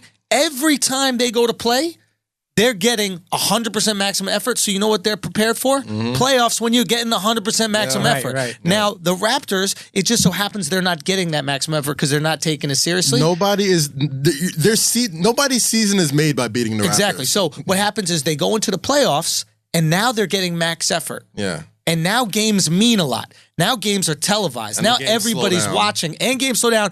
And it's like, whoa, we haven't experienced this kind of pressure. What do we do when we get this pressure? Golden State Warriors like, whoa, the same pressure that we had in February? All right, we got this. The Warriors are begging for it to be June. Yeah, they're tired. They're bored of this shit. They've done this shit for 3-4 years straight, playing from the beginning of October into June, well into June. It's like when Usain Bolt loses the national championship race. He doesn't give a fuck. He's just trying to get to the Olympics. Yeah, exactly. He's like, okay, let's go. Am I qualified? Let's make it happen. Yeah, bro. And that's the thing, man. That's why I really don't believe in the Houston Rockets, man. I don't believe in the style of basketball that they play. Because, yes, they do score a lot, and so do the Golden State Warriors. But at the end of the day, the Golden State Warriors can slow the game down and play defense and do what they don't have. There's not a weakness to the Warriors to me. Like your one weakness is maybe injury, or maybe you have they're not really great interior. They don't have really great interior defense, but nobody plays so good offensively. That you can't bully them. That used to be the strategy against the Warriors. There's no Shaq in the NBA. Right. There's no every big man wants to play like Anthony Davis or Boogie Cousins and play outside and stuff. There's no person I can just throw the ball to and okay, that's an automatic bucket. Well, that's what the Spurs tried to do to him. The Spurs tried to go big, and a couple teams have tried to do this against them. Right? They've tried to put two big guys, 2 5s down there, and then just bully them on the boards. Get second chance opportunities. But the problem is these bigs can't chase that ball movement. No, they can't. So now they get shot out. You got Stephen Curry, the greatest shooter of all time, getting wide open threes. Because Kevin Durant getting wide open threes. Because you're trading 2 for 3. Yeah. Right? Yeah. So it would, if there was no 3-point shot, that would work. That strategy would work. Yeah. Right? Because you'd be trading 2 for 2, and now you're getting put back layups. It would work. Yeah. Now you're getting put back layups instead of long 2s is what they're shooting. Yeah. But they're getting 3 for every one of your 2-point putbacks. And they're shooting those 3s at the same clip that you're shooting mid-range. It just... mathematically, you can't do it against them. You have to go small ball. You have to shoot them out the gym. What makes it all work is Draymond. Yeah. Because your system, if you had a big who could play inside, get every one of their bigs in foul trouble, then you start fucking with things, the ball starts moving a little better, whatever. That might be different, but Draymond can defend. I always tell people Draymond Green's going to be the first glue guy in the Hall of Fame. He's going to be the first glue guy. Interesting. To go. He's going to have multiple rings. He's got defensive player of the year, all this type of shit. He's the ultimate dude that makes that thing go. No, he's not the real great passer. Yeah. He's a great passer, handles the ball well. But I think that the point that Akaash makes, which is most important, is he enables small ball. Yeah. Nobody else enables small. Maybe LeBron. Yeah. Maybe if LeBron played the 5 and guarded. But honestly, I think Draymond might be a better one-on-one defender than LeBron chooses to be. I mean, LeBron probably has a lot more to. He has a lot more he's responsible for. You know, fair enough. But I'm just saying, it's like Draymond could exhaust himself. Exactly. Draymond could exhaust himself on defense, have 9, 8, and 12, and that's a great game for him. Yeah. LeBron has 9, 8, and 12, and they get punched by 30. Yeah, facts. But trade deadline was fun. What else happened, man? I think we should acknowledge what happened with Wade, right? I think that obviously you think Gabby Union is happy or sad? I think she's extremely I can't happy. imagine a universe in which she's sad. Well, think about it. She loves eating ass, and it's a lot hotter in Miami, so that's going to be a lot sweatier ass. That's true. You know what I A mean? lot of swamp booty. Man, you're dealing with a lot of swamp booty. What is it? Truffle butter. Truffle. You know what I mean? You're going to deal with a lot more truffle butter out there in Miami than you were in Cleveland. You got a nice, a lot. cold, crisp butthole. Oh, Jesus Christ. You know, Dwyane Wade's coming back from a game where he plays 7 minutes. That shit didn't even sweat. You know, now he's in Miami. He's soaking when he comes back. So, yo, I heard somebody. That's I thought you were switching. No, I was about to switch it, actually. Yeah, so somebody on Instagram DM'd me about this Wade trade. Okay. So apparently, Dwyane Wade got traded for a Cleveland Cavaliers pick in, I think, 2024 or some shit like that. And they said there's a strong possibility that is the year that LeBron James Jr. would be eligible to enter the NBA draft. It would be right after his freshman year in college. Okay. What are the odds that Dwyane Wade gets traded for LeBron James' son? And is that a compliment? So Miami traded Cleveland a pick? Wow. Yeah, like the Cleveland pick that was traded. That they received. That Cleveland received from Miami in compensation for Wade. Was I think 2024 or 2022. Second round pick, first round pick? I think it's a first round pick. No, I think it's a second round pick. I think it was a second round pick. But that would be the year that LeBron James Jr. would be eligible. Crazy situation. Crazy tinfoil hat theory, possibly. I mean, crazy. I mean, that is definitely a Twitter theory. Yeah. And I'm good for a Twitter theory. No, I think it's what I think that we need to first acknowledge is this was a gift to Dwyane Wade. Yeah. Right? Yeah. This is LeBron going, yo, I brought you here. Shit ain't work out. You and I both know it. Where you want to go. Apparently, they came to LeBron before the trade and said, like, this is what we're thinking about doing. The final decision is Wade's. How do you feel about it? And he was like, that's cool. If Wade is cool with it, and he goes, bet. So Kobe Altman did this and ran it by LeBron. And like, yeah, I think it wasn't working. Dwyane, you want to go back home? You can go back home. There's very few. And why would he go? Because he likes the system there. He gets more touches. It's home. For one, the Heat aren't a bad team this year. They're in the hunt. They're in the hunt right now. And for two, there's not a lot of elder statesmen left in the NBA. You know what I'm saying? Like Wade, I guess, is an elder statesman right now. You got your Dirks, you got your Vince Carters, you got your. I don't know who else. You got your LeBrons. You got your LeBrons. Crazy enough. Wade is what, 3 years older than LeBron? Yeah, he's 3 years old. He's 36, so like he's up there. Like this is his last stop, and I think that they're just doing right by him, by the basketball gods. It's like you send Wade back to Miami. Like, you know, he's supposed to retire as a member of the Miami. Well, apparently he was also one of the guys fucking up the chemistry, and so that's why they want to get him out of here. But they still ran it by LeBron. Wait, really? We don't want LeBron to be upset about this. We're shipping out his boy, so we ran it by LeBron and say, look, we're only going to do this if Dwyane Wade is cool with it. I read this on Hoops Hype. I don't know how reliable. Give it it is. I did hear the same. Give me so the theory is Dwyane Wade is one of the IT type guys, just kind of sucking the energy out of the room, being critical, being whatever, and they wanted to get rid of him, but they needed LeBron to be okay with it, so they came to LeBron and said, Wade was complaining in the locker room? I would see him being very. I wouldn't doubt it, not for nothing. Like I would not doubt it. He seems like you got to think about it like this, man. When you have teams and chemistry is an issue, a lot of the times you have to take out those people who have preconceived notions of how things should be. Yeah, you know what I'm saying. One notion, and the notion is LeBron. Yeah, exactly. Yeah. And even though that is LeBron's boy, and they did win together in Miami, at the same time, if you want to establish a culture, you get youth in there. You get people who have no idea what it's like to play in the finals, playoffs, and like sometimes that youthful ignorance could work out in your favor. You know what I mean? Like sometimes you could have somebody who comes in and doesn't know that they should be nervous when they should be. Yeah. And you don't have to be because you got the best player in the world like running the show. You know, Dude, but not only did they get youth in there, they got losers in there. Yeah. That's big because now you can't come with the ego of I know how to win. You don't. Trust me. You have never won. None of these guys have won shit in this league. They're all very good players. Jordan Clarkson I like a lot. Larry Nance I like a lot.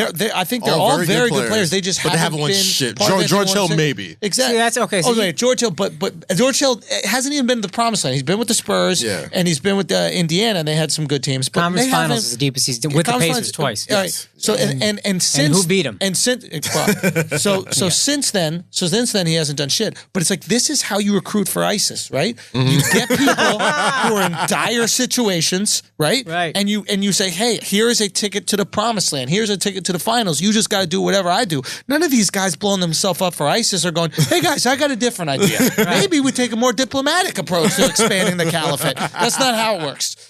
No, Pop. Bang, bye. No, strap this on. Go kill yourself.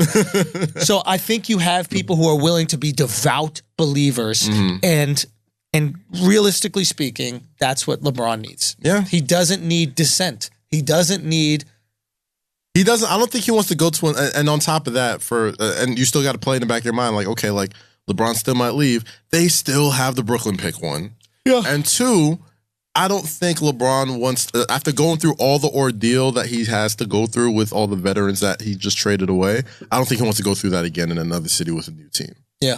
So I think, shout out to Kobe Altman, who he pulled it off, bro. He pulled it off, dog. Like, even if they don't win it all or whatever, like, just the fact that he got that chemistry issue fixed, like, they seem like they actually like each other. Yeah. I mean, I know it's only one game or whatever, but, like, there's good things there that you can see. He made money in a fire sale. He made money in a fire sale. Good way of putting it. Made not a lot. He made a little bit in a fire, and that was his initial trade. That was the fire sale. But again, we all thought that was a good trade at first. We didn't realize who we were fucking with. And Kyrie was talking about sitting out the season or getting some surgery or something if he didn't get traded. So he did what he had to do. Right. You know what I mean? Oh, so really? I didn't actually hear that. Yeah. Kyrie was like, reportedly, he was saying, if I want to go, if you don't let me go, I'll choose. I'm supposed to have knee surgery.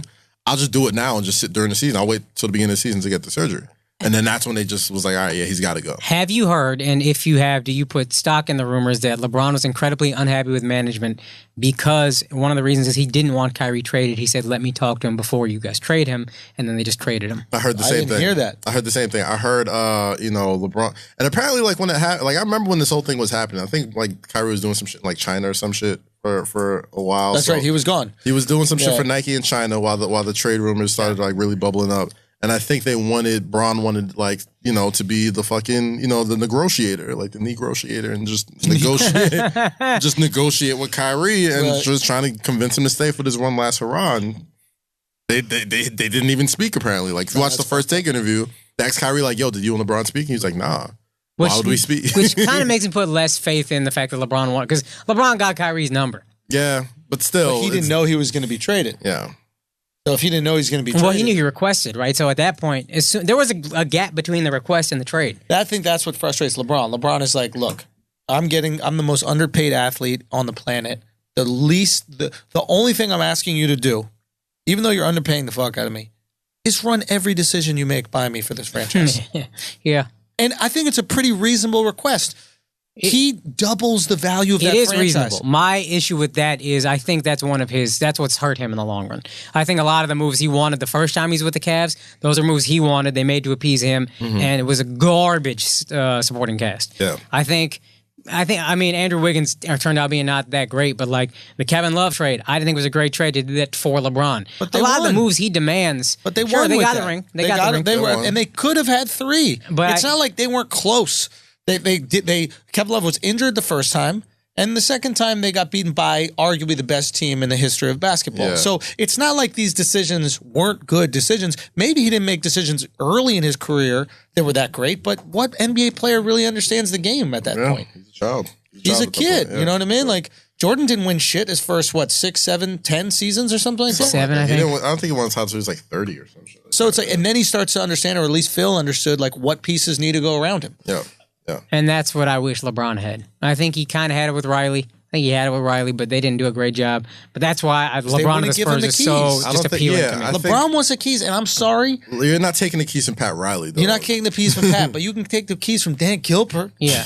Motherfucker don't care. Like, all I'm saying is a guy that you're underpaying that much, you have to make it up in other areas. For example, New Orleans cops, the most underpaid public service people in the world. They're making not in the world, but like the most underrated like public service. You can't give somebody that much power and then pay them that little. They're gonna do something to get some money on the side. Yeah. Do you know what I mean? Like that's why they say that they're very corrupt out there. Yeah. It's like, dog, you pay them $400 a week to carry a gun. Clearly, they're gonna get that shit up to 800 somehow.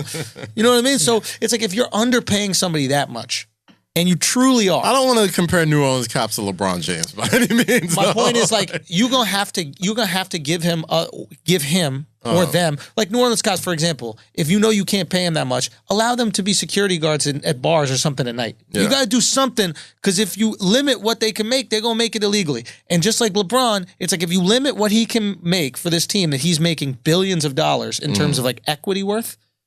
He's gonna leave, or he's gonna pull this shit. Like I don't know where I'm gonna go. Yeah, I don't know. He's gonna hold your franchise hostage, which is what he's done. That's why Gilbert was. I am the captain. Yeah, it was like, bro, he doesn't want to commit. Like, yeah, this Brooklyn pick could help. It's like, but keep the pick, find me some help, and no, I don't know what I'm gonna do next year. Like, you know, you just got to as a GM, you just got to put the ball in his court. If you gave and make him sure the you're doing keys, his job. I think he would give you the contract. I don't think so. I really, truly, I don't think LeBron doesn't not have the keys already. Yeah. You know what I'm saying? I just clearly he didn't with Kyrie. I mean, clearly he didn't. We know that for a fact. I think he does, and I only think the reason why the Kyrie thing made it glaring is because he's probably what's the word? He's probably advised on every decision. And the Kyrie decision was the one decision that was like pretty much out of his hands. And it was like, and I also don't, that's a huge decision. I'm not positive I believe that story that he didn't know. That's what I'm saying. Because there was it when we found out Kyrie wanted to be traded, there was a gap between that day and the day Kyrie got traded. Yeah. LeBron could holler at Kyrie. Facts. Yeah. You don't have to say, hey, Dan, can you set up a meeting? You got this motherfucker's number. Facts. You know what I mean? You know what? And at the same time, like, I do think there's a small part of blame that goes on LeBron for Kyrie leaving too. You know what I mean? Like, there's a small part of it because, you know, Kyrie was already giving up a lot to be your Robin. Yeah. You know what I'm saying? And like, we can see it now. The dude's averaging 25, 7, whatever. Like, he's killing. And it's like, he's already given up a lot, especially when you left and now you're coming back. And like, you know, obviously he's going to bow down and kiss the ring, but maybe the motherfucker don't want to kiss the ring all the time anymore. Like, maybe you need to relinquish some of that power. Maybe you're the one getting up there in age, though. Let him choose the restaurant. Yeah, I'm trying. You know what I mean? You choosing the restaurant every single away game where the team's going to Mastros every night, bro. You know what I mean? Yeah, let him choose every once in a while. Start bringing him involved. Yo, Alex just sent me a text. This is random that we actually get the information while we're still recording. It was good. But LeVar Ball is saying that Lonzo won't re-sign with the Lakers. I did read this. Unless the Lakers sign his two brothers. You know I'm Team LeVar Ball. I've been Team LeVar since day one. Shit. Motherfucker, we got to sign LiAngelo. LeVar, I can't rock with this one, dog. I cannot rock with this one, bro. Nah, man. Like, I love the Ball family. I love what they do. I love what they stand for. You are all that type of shit. Gonna tell a bunch of white billionaires or Jordan what the fuck to do with their roster. Like, and at the same time, you're putting Lonzo in such a fucked up position. It's not even the All-Star break. He has to answer free agent questions in his rookie year, and he's still hurt. He hasn't even played yet. And he hasn't played in a couple weeks. They're playing well. And they're playing well without him? Like, nah, bro. Now is not the time. Now is not the time to do that, dog. Like, they just got Isaiah Thomas. He's looking good out there. Don't make it hard for That's what I'm saying. This has been my beef with LeVar. I don't think it's about his kids. I don't. If you are a good father's not going to say, hey, I demand my sons all be on the same team. Good father's going to be like, hey, man, work hard. Yeah. It will work out. I'm not saying he's not a good father. I'm not saying he's a bad father. I'm saying this isn't all for his kids. He's got to slow his roll. He don't believe in LiAngelo or LaMelo. That's all this says to me. He's using Lonzo. He's holding Lonzo hostage. He's like, yo. He understands that all the leverage is dangling Lonzo. He's dangling a carrot in front of the horse. And this horse don't need carrots. You know what I'm saying? This horse eats something completely different. If he truly believed in LaMelo and LiAngelo, he would just go, well, they're going to be the first picks, and they're going to go to whoever first pick team and make their millions of dollars. I think this is him going, these guys aren't getting signed. Yeah. Fuck. They know they're not. I don't think these guys are good enough to get signed. What I'm going to do is try to put pressure on the Lakers to sign these two guys after they don't get picked up, and then maybe curate them within that system. Or you know what else is gonna really happen? motherfucker, some overseas team is going to pay Lonzo $50 million a year just to come play over there on some Marbury shit. Imagine a team put all three of them on the same team. That shit would get... That'd be great, marketing. I still check in on like fucking the Lithuanian league right now. Like, if Melo or Jello had a good game, I'm like, oh, okay, like, yeah, but do people in Lithuania give a fuck about LeVar Ball? They barely understand this dude. Yeah, they do. They give lots of fucks about bro. They let the motherfucker coach. They let him coach. And he didn't even put anything on the board, bro. He didn't even write anything on the whiteboard, dude. He's nuts, man. He's nuts, dude. And I love him. I think this is fucking nuts, dude. Yeah, this shows how great Lonzo is as a person, because his teammates genuinely seem to like him. They all love him. They really, and you do like a guy like this because he's unselfish. He doesn't care about shots. He's trying to hook everybody up at the ball. You love running the break with him. You know you're going to get it, etc. But for as much of an asshole as his father is capable of being in the press, you'd think there might be a shed of resentment that would trickle down onto Zoe. You know, the rest of the people is like, yo, why is it always got to be about you? We're out here playing well. Everybody's just talking about what your dad's saying, this, that, the other. But they fuck with this kid. Yeah. This motherfucker is the ideal husband. What woman wouldn't want to marry Lonzo? That's right. There's no amount of nagging you could do that would bother him. Unfazed. Oh, baby, you need me to take the trash out? I'm sorry. Okay. Yeah, that's so true. He is ready. That's all just handing you dishes if you cook. He's preparing his kids for marriage. This is not about basketball. This is about a successful relationship. He prepared Lonzo. Listen, LaMelo ain't ready for marriage. Nah, LaMelo need a haircut. If whatever I hear about his game, that motherfucker's a shooter. He got Lonzo in line. He's not trying to get nobody involved. It's like, bro, it is the Mellow show, and y'all just the co-stars. God damn it. Lonzo got a rap album coming out next week. God bless. Yeah. What's it called? Big Baller Life or Big Baller the album? Some shit. Oh my god. Balling on My Life, I think it's called. This can't be real. This ultimatum cannot be real. This is the craziest thing. He is sports Trump, dog. Who, LeVar? Yeah, LeVar is sports Trump. He figured to his credit. Trump. He's sports Trump. He got his way.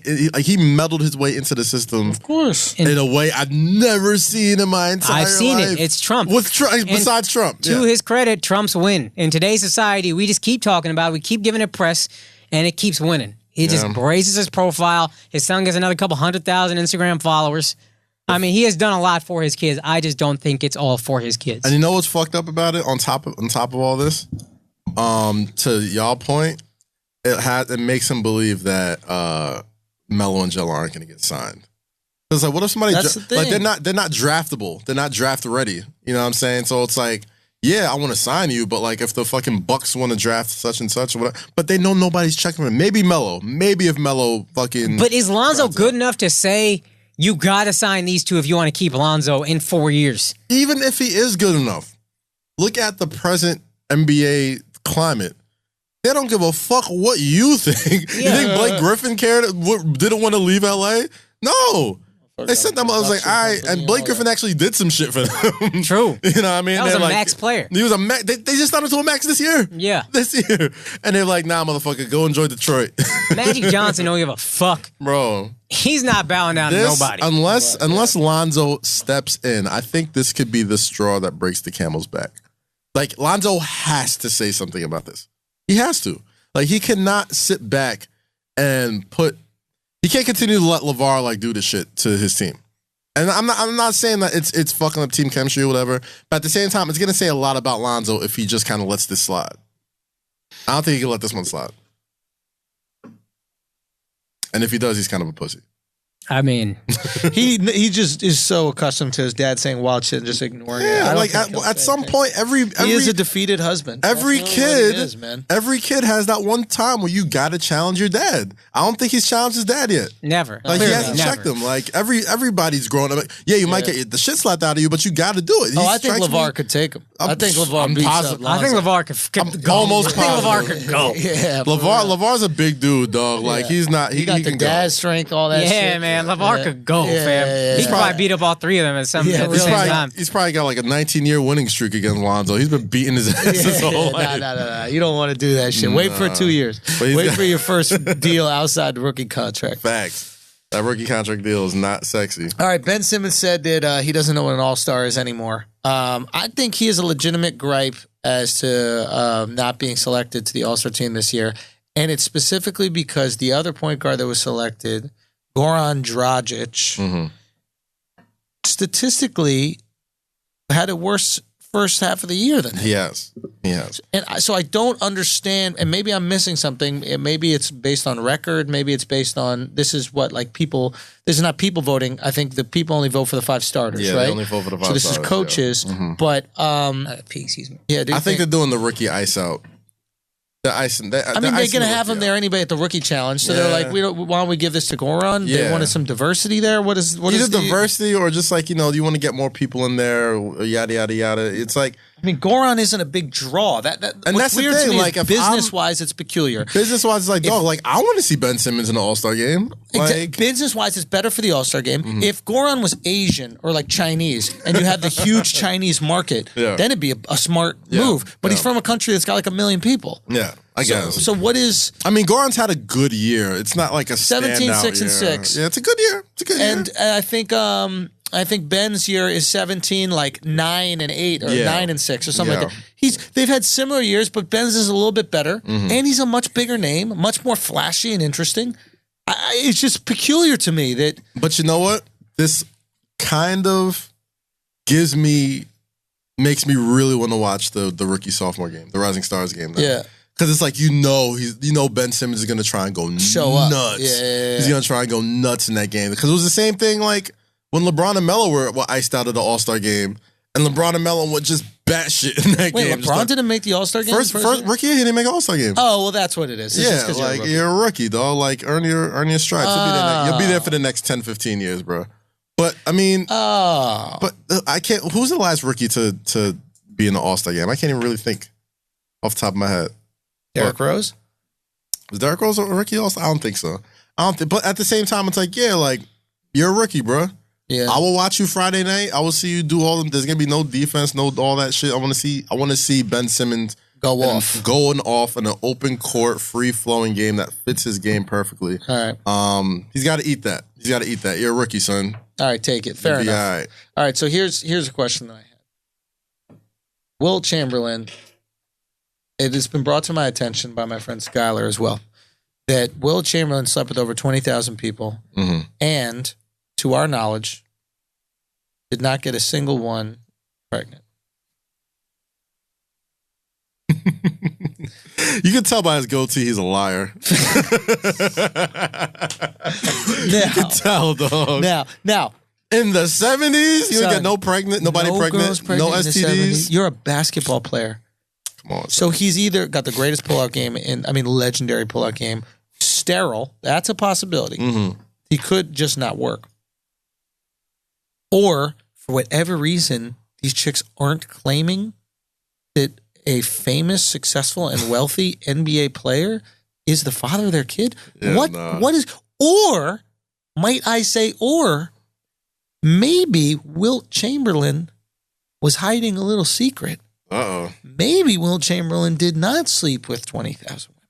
Maybe it was 20,000 people. Maybe it was 20,000 people.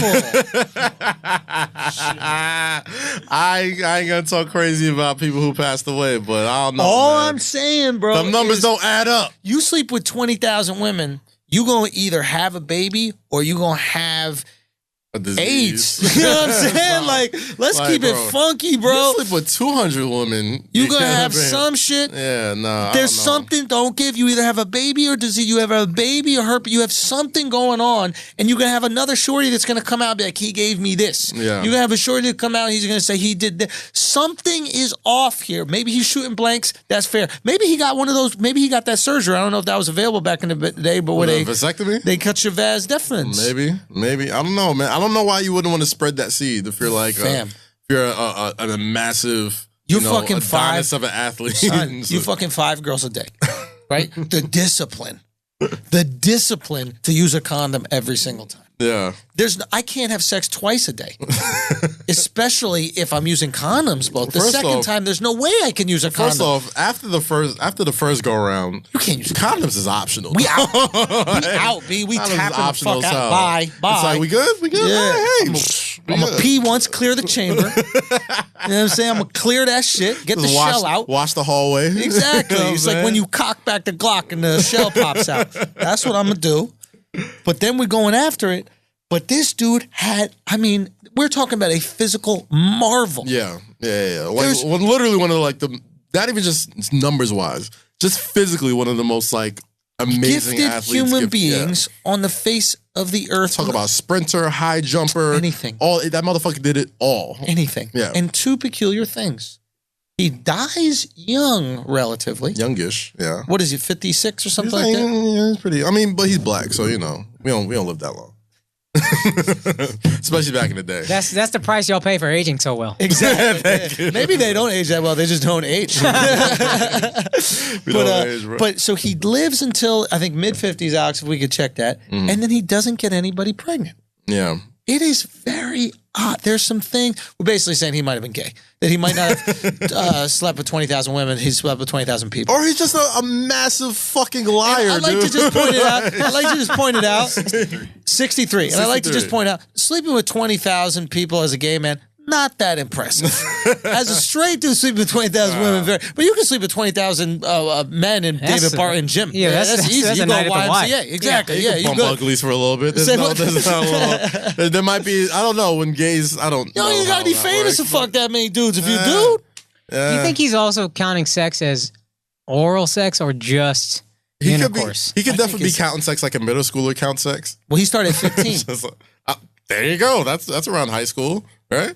So he's saying he kissed 20,000 women? I don't even think you can, dude. It just don't add up. I'm sorry, bro. Of course, it don't add up. So he's either a liar, gay. He's a liar. He's a liar, man. So why is he lying? I don't know, bro. He loved numbers. Apparently, I watched the sports. He did like putting up numbers. Remember Sports Century? He did like putting up numbers. He had an unhealthy obsession with numbers. So like that's why he used to. I mean, like granted he was talented, or whatever, but like he would keep these stats in his head, like about getting rebounds. Like he would miss shots on purpose just to get a certain amount of rebounds before he'd play a game, or whatever, because he was that dominant. He was like, fuck it. That was the way he would keep himself from not being bored and shit. It was that easy. It was that easy for him. That's why when he went, couldn't you not be bored by thinking about all the times Bill Russell beat your ass? That's what I'm saying, and that's why keep you entertained. That's why Bill Russell came and was like, "Yeah, motherfucker, I'm trying to win. Fuck all these empty stats." Like, that's why Bill Russell used to give him the work. Illest stat about Bill Russell. I know this is only semi-related, but illest stat about Bill Russell: 14-0 in Game 7s. That's fire. That's fucking crazy. That's fire, bro. The I'm a Bill Russell fan, winner. dog. Like, yeah. If you ever watch old school Bill Russell footage, you would be like, if he had a jump shot, he would absolutely just be as dominant in the NBA as he was back then. Oh, of course. This motherfucker, I watched this motherfucker get one rebound, go coast to coast, looking exactly like LeBron James. Like just on one hand, just take off from the fucking the top of the key. Yeah. And he could dunk it. But dunking was like, he was a respectful athlete or whatever. So like he wasn't first person my dad ever saw dunk was Bill Russell. Yeah. Live. And I see the motherfucker took off from like the top of the key basically. Mm-hmm.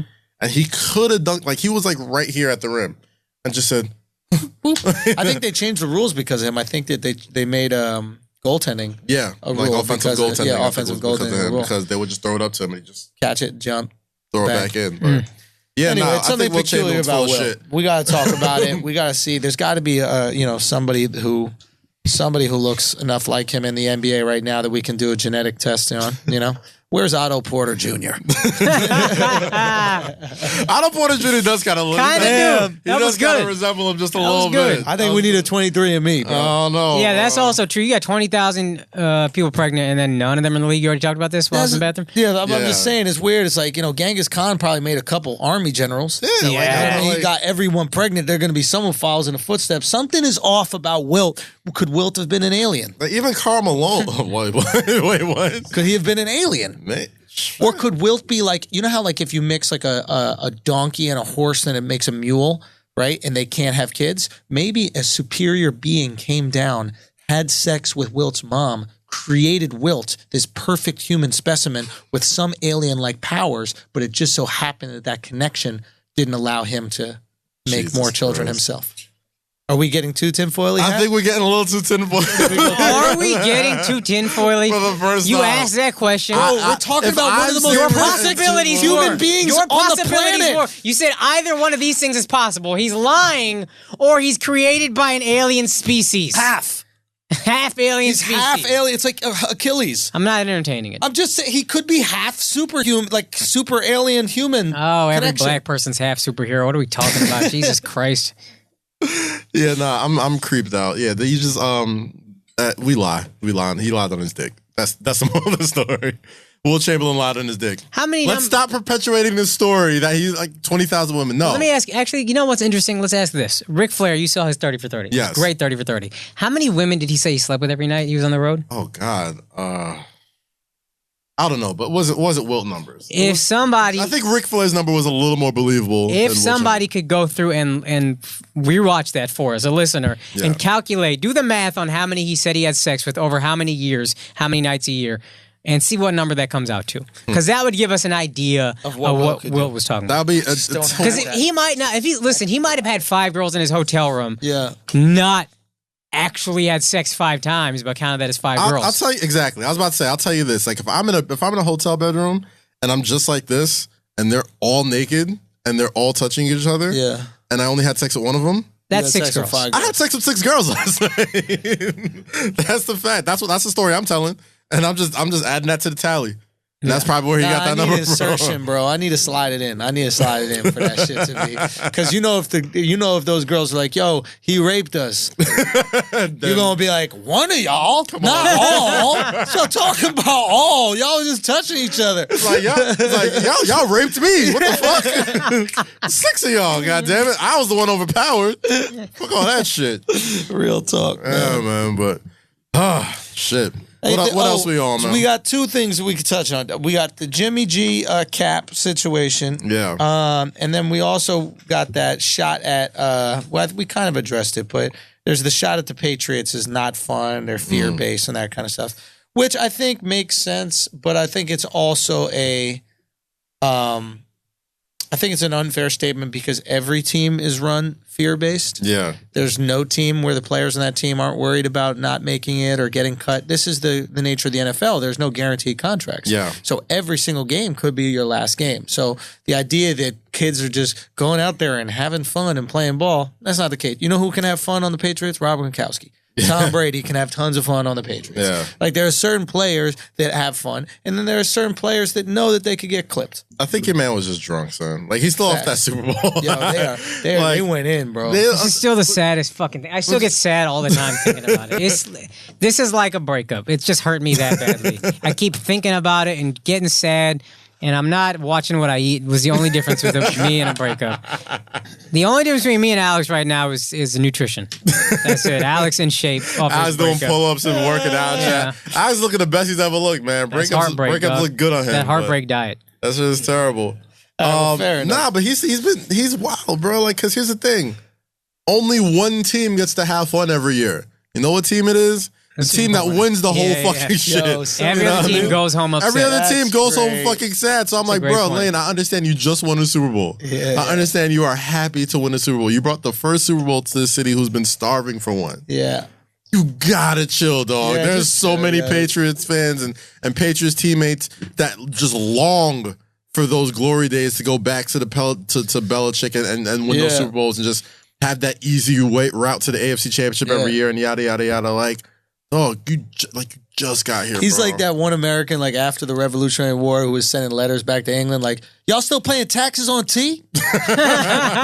Oh, y'all still doing a tax on tea shit? Oh, okay. All right. We cut that shit out over here, dog. Oh, yeah. Y'all got a king and shit? Royalty. Like monarchy. You know what? I'll be curious to know. Ask Randy Moss, and this is real. He might not say New England, but what's the most fun he had on any team? Because he didn't win rings with any of them. Right. And I doubt he would say I was constantly afraid with the Patriots, and that was miserable. He was going straight. Oh. He was running that seam route every single time. It didn't seem to be a problem. Bro, Randy, and this might have been because he just got elected to the Hall of Fame, but when Randy Moss and Tom Brady saw each other at the Super Bowl, They embraced, bro. they embraced each other like they only played what, 2 seasons together? I played a few. One I season? thought it was one. Yeah. Nah. Well, they didn't play. He played most. I of the guess season one together. year Brady was hurt, Right. and then Right, they played right, the right, next year right. again. Right. Yeah, but he looked like, I mean, he didn't embrace fucking Chris Carter like that. He embraced Tom Brady like that was his blood brother. Like, he loved that motherfucker. So it's like... Tom Brady a G, dog. Winning makes everyone happy, dog. I get it. You're happy right now, Lane. Like, you're happy right now. You will not be happy if you would have lost that game. If you would have lost that... If Tom Brady would have took that shit down the field and won the Super Bowl, you'd be like, well, at least we had fun. Like, no, motherfucker. Like, nobody gives a shit. You want to win that Super Bowl. You want to win that trophy. So, relax, my guy. All right, so then let's wrap it up with this Jimmy G Cap thing. That came out with the stat that said they pretty much got the same stats, and Cap is out of the league, and Jimmy G just got the biggest contract, I think, of any... Oh, in history. The most guaranteed money in the most guaranteed money in history. And I think the glaring difference in the... in those statistics between Cap and Jimmy was just wins, right? losses. Yeah, he won games. I mean, all that matters is if you win. You know, Tebow is able to maintain some sort of, team in the NFL. I still believe in Tim Tebow because his team's won. You just got to win and that's really what it comes down to. And it's the most important quarterback stat. And I promise you this. And look at Blake Bortles. Blake Bortles was able to stay on a team because they were getting wins, and we know that he was trash. Kaepernick was putting up numbers that were good numbers, but they lost. If he won, guess who's on a team? Yeah. If he also went 5-0 in starts like Jimmy G did, guess who's calling up Kaepernick? Everybody. I mean, I don't. This is hard because I don't believe that Kaepernick still wouldn't have been blackballed even if he did win. If he went undefeated. If he went 5-0, I still think there's a strong chance. Like, it's still difficult for him to get. I don't think he gets an extension. They sign players that beat their wives because they're good. They'll sign Kaepernick. Those players don't bother middle American football watching fans as much as Colin Kaepernick. Because they beat their wives. Yeah. And I'm not saying that. You might not be wrong. Don't put your fist in the air. Put it on your wife's cheek. And I'm not saying that to say like Jimmy G doesn't deserve that money. He looked like every bit as the franchise quarterback. And the contract is set up in a way that it's only 2 or 3 years of heavy guaranteed money, and after that they can cut ties and they're good. Exactly. No, the football numbers contract is more than 2 or 3 years Yeah. anyway, right? They're going to restructure. Yeah, no, absolutely. It's the NFL. They can do whatever the fuck they want with these contracts. But at the same time, it's like, it just goes to show that, like, Kaepernick should still have a job. That's all I'm saying. I'm not taking away nothing from Jimmy G. I hate the graphic that puts them two together. Because it makes it look like you're knocking Jimmy G. It's not about that. It's not knocking him at all. Jimmy G is a baller, dude. Like could ball too. That's really what it's about. That's all it is. That's all I'm saying. But the problem is he didn't ball in a way that got his team wins. He's like I'm trying to think of an NBA comparison of somebody who puts up impressive statistics but on a shitty team. Oh gosh, you forgot about Melo already? It could be that way in a lot of ways. He could be Melo, right? He put up good statistics, but the team just lost. The team didn't do it. The numbers were great. On paper, it looked really great, but the team wasn't winning. Now, there was a time where the team was winning. Yeah. Now, was that because the team didn't want to play for him? I don't know what it was. All I know is that when Jimmy G started playing, their defense picked up. At the same time, though. But that's another thing. Like, with good quarterback play, you give your defense time off the field. Time off the field, shorter field to work with, all this other stuff. Like, it all connects. But at the same time, there are quarterbacks that don't win and have shitty stats that are still employed. Absolutely. You know what I mean? And that's the thing that bothers me. We can also accept as a fact, all these things can be true. There's a lot of good quarterbacks who aren't playing. Nick Foles was a backup, and none of us have said, why wasn't he starting? Yeah. Because in our minds, he belonged as a backup. And then he put up 41 2 weeks in a row on good teams. Yeah. I was one of those people that when Carson Wentz went down, I'm like, it's over. This is where Kaepernick should be at. And, look at Nick Foles. Yeah, why aren't they signing Kaepernick? And Nick Foles put up 82 points in the final 2 games of his... That is a brilliant point. Of the season. The idea that we assume every backup quarterback is trash. Yeah. But these NFL personnel know that there are backup quarterback superstars on the right teams. It's kind of like the NBA. Yeah, it's everyone thinks like Donovan Mitchell, nobody thought was going to be that good. Then there's an injury to Exum. He starts getting some minutes, and he becomes a legit superstar in his rookie year. Yeah. It just goes to show you everybody is really good at what they do. Like, they're here for a reason. And they're all here for a reason. I also think coaching, we can say coaching makes a big difference. I know a lot of players say coaching doesn't make that big of a difference. Oh, NFL makes Frank Reich and Doug Peterson. Yeah. I think Reich actually is who's replacing McDaniels in Indianapolis, but he's the offensive coordinator. They took a guy no one wanted to make their starter and made him the Super Bowl MVP. They figured it out. That's what Harbaugh did for Kaepernick. Wow. That's what a great coach will do. I mean, that's why I think It's the NFL, crazy that Chip Kelly couldn't make it work. Yeah. I don't think it's that crazy. He was a little too cute. His shit was way too cute. He couldn't make it work in the NFL, but if there was a quarterback that he could make it work with, you have he's the guy who runs the option, right? You have a mobile quarterback with a great arm. What's even crazier, the NFL caught up to all that shit. No, here's what's crazier. That the stuff they implemented for Nick Foles was a lot of Chip Kelly stuff. Yeah, it's true. The RPO, I don't know if Chip Kelly's the guy who brought it in or whatever, but Nick Foles was like, yo, I was comfortable doing that. Right. That's a Chip Kelly thing. Let's borrow that. So it's not. I don't know how the fuck anything works anymore. To be honest, this Super Bowl, the whole paradigm of what we thought a team was, or at least me, none of it makes sense anymore. I don't know. It doesn't make fucking sense, bro. None of it makes sense. You know what does make sense?